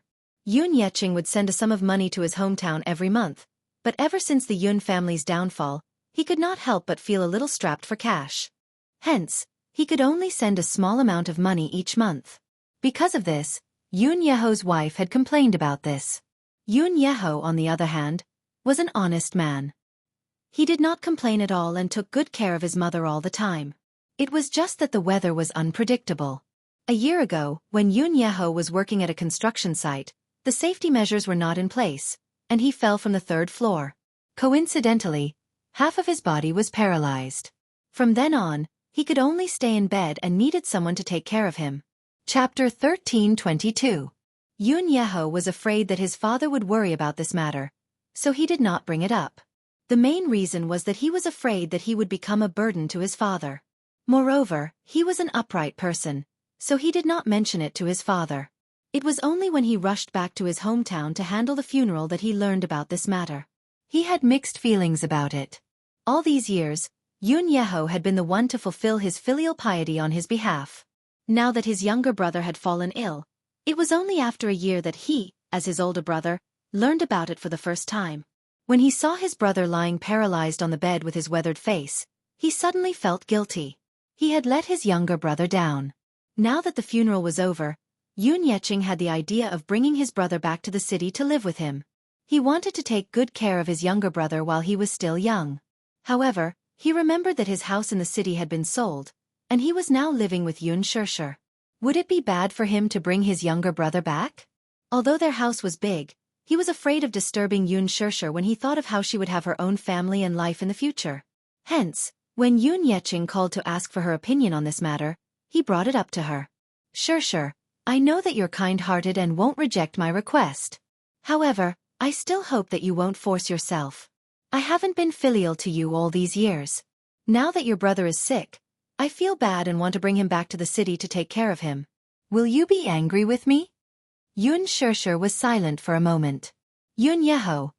Yun Shishir had met this man twice when she was young. This time, not long after she had arrived at the Yun residence, Yun Yeho and his family had gone to the city to visit their relatives. Wearing rustic clothes, they brought along local specialties, fruits, and vegetables from their hometown to visit Yun Yeching's family. At that time, he had even carried her. He was very close to children and especially liked them. Between Yun Shishir and Yun Shishir, he especially liked the docile and obedient girl and doted on her. The second time was when Yun Yeching's business was ruined and his family was in dire straits. Yun Yeho, on the other hand, had come here in secret behind his wife's back. He knew that his brother was having a hard time and that their family was in dire straits. Thus, he secretly gave him tens of thousands of yuan, which he had scrimped and saved, to pay off his brother's debt. How could Yun Yeching accept it? He rejected it again and again. His brother, on the other hand, was honest and did not say much. He just quietly stuffed the money into the cupboard before he left. Yun Shishir had a good impression of her brother. He was an honest and upright person. The moment she heard that Yun Yeching planned to bring her brother over, she was still considering where to settle him down. Shangti Walk? That can't be. It's too inconvenient. Most importantly, given her current occupation, if she were to be followed by the paparazzi, it would definitely disturb her husband, who was planning to move to the city to recuperate. Chapter 1323. Usually, I'll stay there to take care of him. However, because of this, it might be difficult for me to take care of you. I hope you can understand me. After all, Grandma passed away and your uncle is half paralyzed. It's quite serious.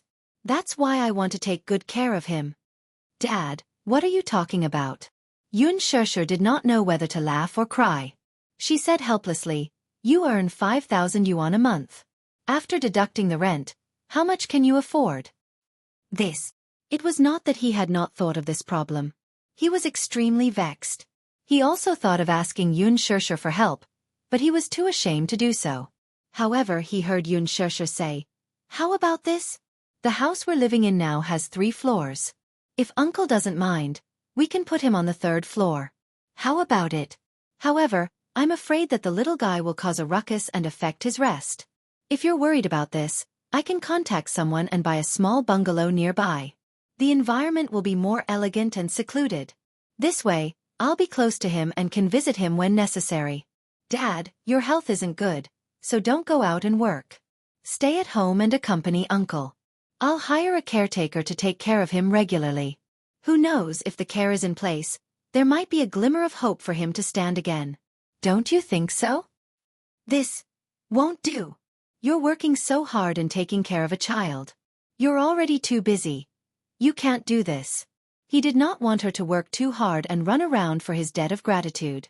If that was the case, he would rather think of a solution himself. "Dad, must you treat me like an outsider? It's not a big deal. Now, I have the ability, and I'm earning more money. My life is no longer like before, when I can't make ends meet. It's time for me to be filial to you. You've raised me for so many years. You deserve this filial piety. That's why you don't have to say such things to me. I know you're thinking for my sake, but I feel very sad when I hear it." Yun Yeching was stunned. Suddenly, a slightly choked voice came from the other end. Yun Shishir didn't notice this slight movement. Instead, she said, "Besides, Dad, you've been in the city for so many years, while Uncle stayed in the hometown to observe filial piety on your behalf and take care of Grandma.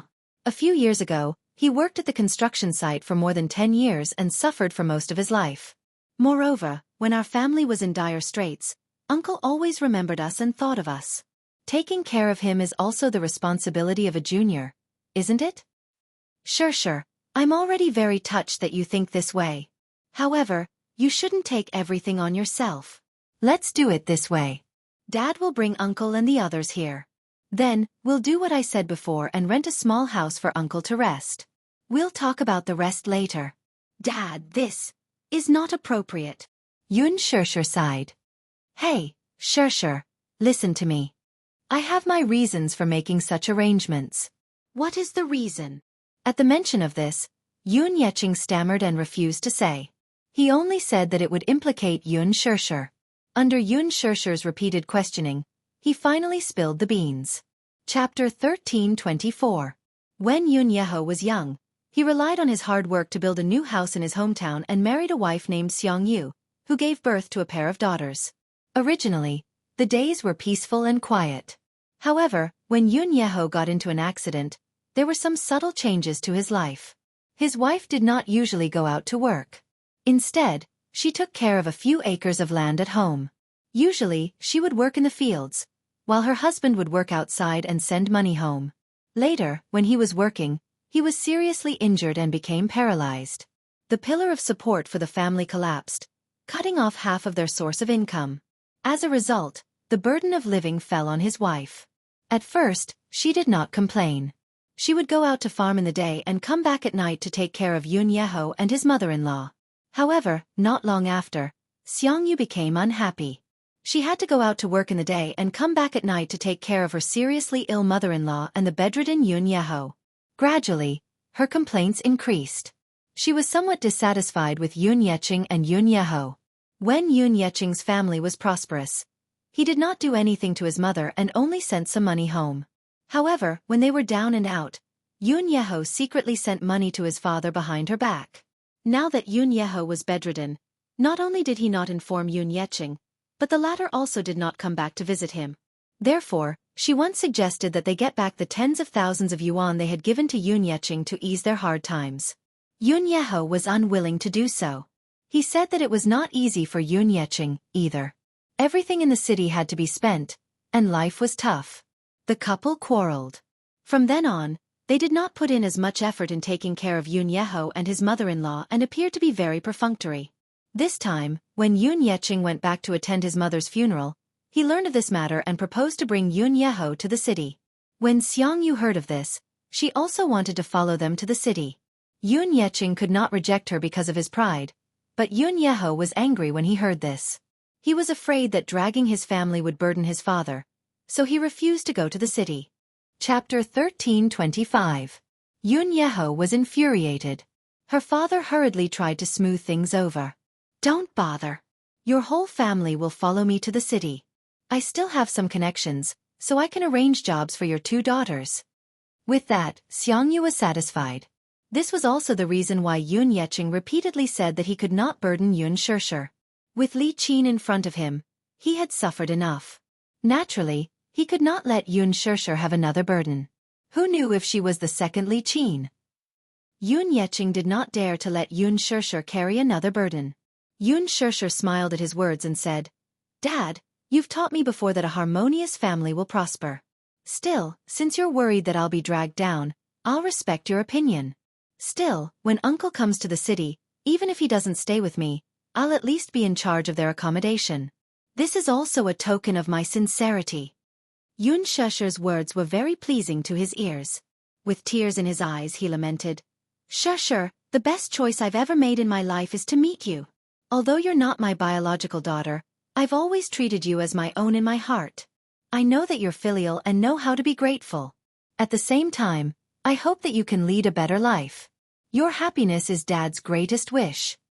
Yoon Shurshur smiled and comforted him a little more before hanging up the phone. Afterward, she thought that since Yoon Yeching was bringing Yoon Yeho to the city, he would need to consider some accessories. Thus, she decided to head out to purchase some items. The season had changed recently, so she wanted to buy some clothes for the 2 children and Mu Yaja. Thus, she left a note on the table and left. She hailed a nanny van.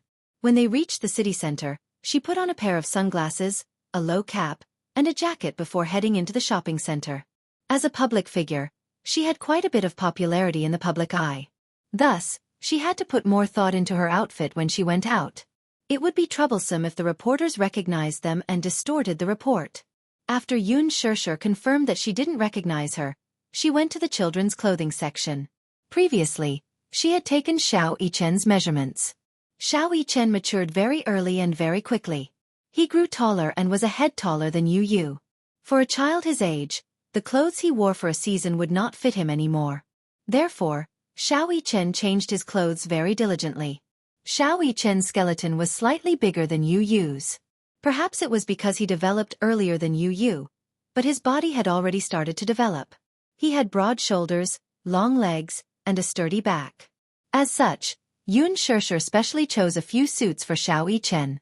She carried a few clothes to the counter to pay for them. Then, she carefully selected a few elegant gentlemen's suits for Yu Yu. Yu Yu was especially suited for this style of clothes. The suits made the little guy look elegant, classy, and especially noble. When she brought a few pieces of clothing to the counter, the salesperson looked at her with a strange gaze. Just as Yoon Shurshur took out her wallet, the salesperson at the counter stared at her and asked tentatively, Are you that Yin Xiaochuan who acted in The Green Apple with Gu Xingze? Chapter 1326.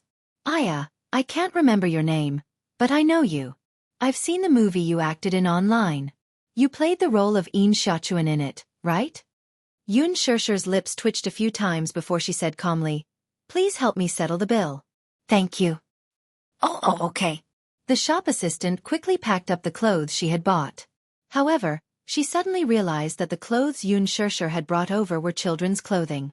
She noticed that they were clothes for children around 7 or 8 years old. Why was she buying clothes at the children's clothing section? The shop assistant was suddenly stunned. The internet had advertised that Yoon Shurshur was as pure as a young girl and that she was single. She had never been married. Could it be that she had gotten married in secret and had a child? But these clothes were for children around 7 or 8 years old. If she were to convert, she would have had a child at the age of 18. However, according to the law, 18 years old was not the legal age for marriage. Could it be that she had a child out of wedlock? And it was an illegitimate child. The shop assistant cursed silently and was shocked by her own suspicions. This rumor was so explosive. Hence, when Yoon Shurshur carried the shopping bags in her hands, she suddenly caught a glimpse of a few shop assistants huddling together and secretly taking out their cell phones. The cameras seemed to be aimed at her. Secretly taking photos? Yoon Shurshur's heart sank.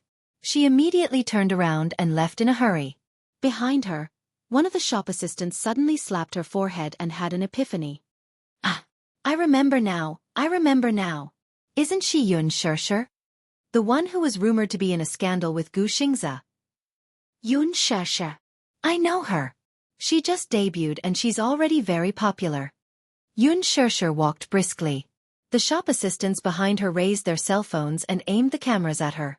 They were following her because of her fame. She reached out to stop them. Stop taking photos. Can you stop taking photos? Yun Shirshir panicked. In the past, she would have her assistant and bodyguard with her. At this time, the bodyguard would appear and stop these people. But now she was alone. Other than hiding and begging pitifully, there was nothing else she could do. She didn't expect that after dressing up like this and wrapping herself up like a dumpling, she would still be recognized. It could only be said that The Green Apple was too popular. The meticulously edited trailer with exquisite scenes and a warm melody. Once those sensational and beautiful scenes were released on the internet, it immediately caused a strong reaction among the young people. The memories of my youth, the warmth in my memories. Gu Xingze and Yun Shirshir's acting as the winter and summer couple couldn't be any more perfect. Even though Gu Xingze and Yun Shirshir are in their 20s, their acting is as authentic as a 16-year-old's. The Green Apple S, Yun Shirshir's The Green Apple.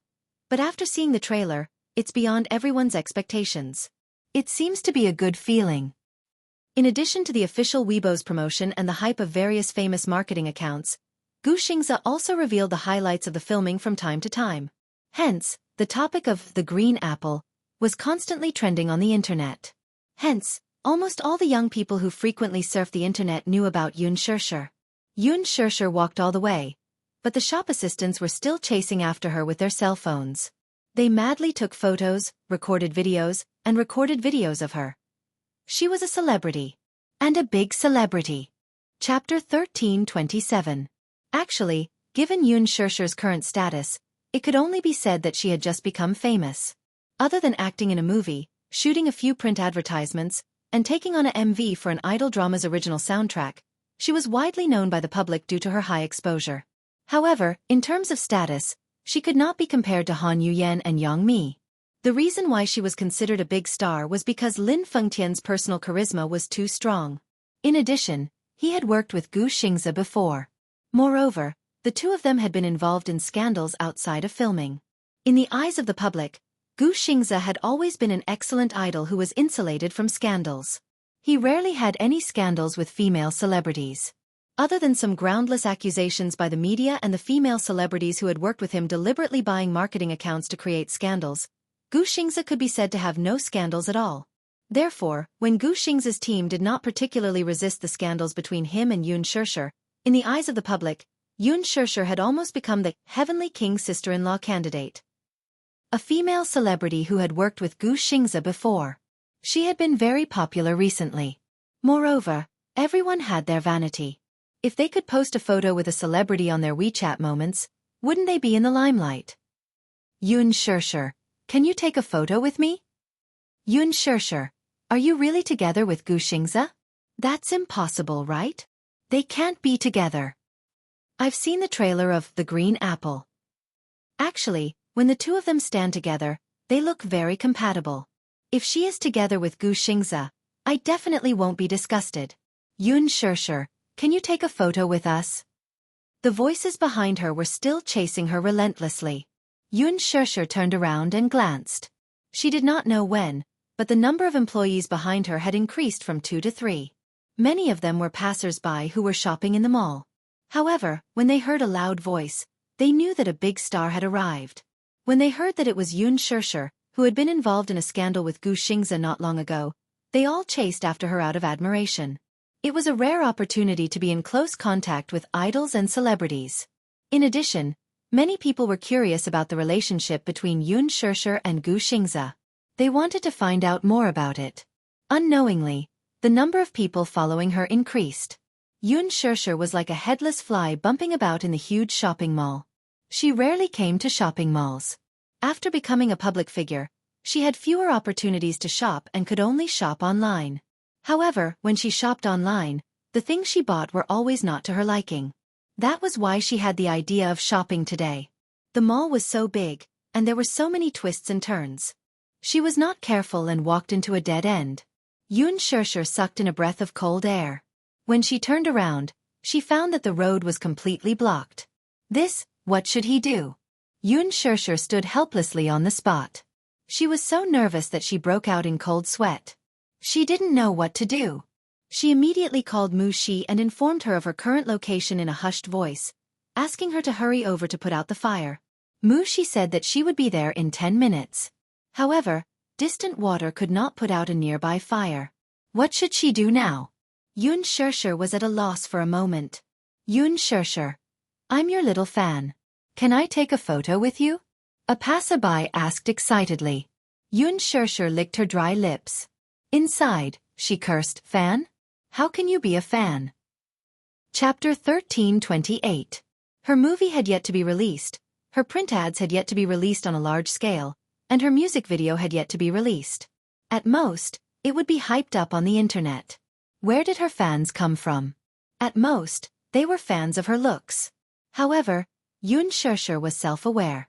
She knew very well that she was not a big shot to the extent that she would have fans no matter where she went on the streets. She could be considered a fan. Usually, when a fan made such a request, as a celebrity, she would ignore it. Unless there were complete protection measures and bodyguards at the scene, only then would she be able to satisfy the fan's request appropriately. Even so, she could not get too close to the fan. This was what Qin Zhou had warned her. Because the entire team was planning a publicity stunt for her, they planned to tie her and Gu Xingzi together to increase her popularity.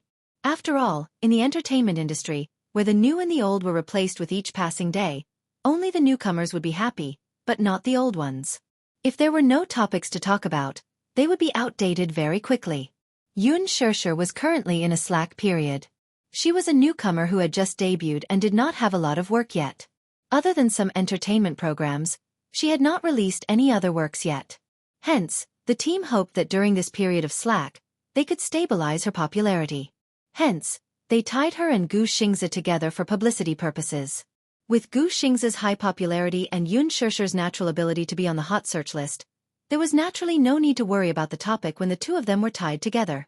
As far as management companies were concerned, artists were more like commodities to them. If they wanted this product to gain more market share, they would rack their brains to plan, package, and promote the product. Now that Huan Yu was promoting Yun Shirshir, it was more the intention of the entertainment director, Ji Lin. Ji Lin was very optimistic about Yun Shirshir's future, so he did not hesitate to spend a lot of money to package her. However, what was disadvantageous for her was that tying her to Gu Xingzi for publicity purposes would definitely attract extreme protests and dissatisfaction from some of Gu Xingzi's fans. Long before this, Yun Shirshir had already received razor blades sent to the company by Gu Xingzi's die-hard fans. It wasn't just once. It was a very frequent occurrence. When Mu Shi opened the letters sent by fans, 80% of them were clamoring for Yun Shirshir to get out of showbiz. However, the unfavorable situation for her was far more than that. Some fans even sent private messages to insult Yun Shirshir, saying that she was a scheming B*TCH and a white lotus who would resort to any means to create hype in order to climb up the social ladder. She was so shameless that she even used Gu Xingzi to create hype. This was something that Gu Xingzi's fans could not tolerate. There were even netizens slandering her, saying that Yun Shirshir must have a very scary background. She must have a sugar daddy behind her, and perhaps even more than one. The financier behind her must be very powerful, so much so that the high-quality idol, who had always been untainted and insulated from scandals, was actually, willingly, tied up with her for hype. In the eyes of these fans, there was no way that Gu Xingzi was willing. He was so arrogant and aloof, so how could he lower himself and cooperate with a newcomer to create hype?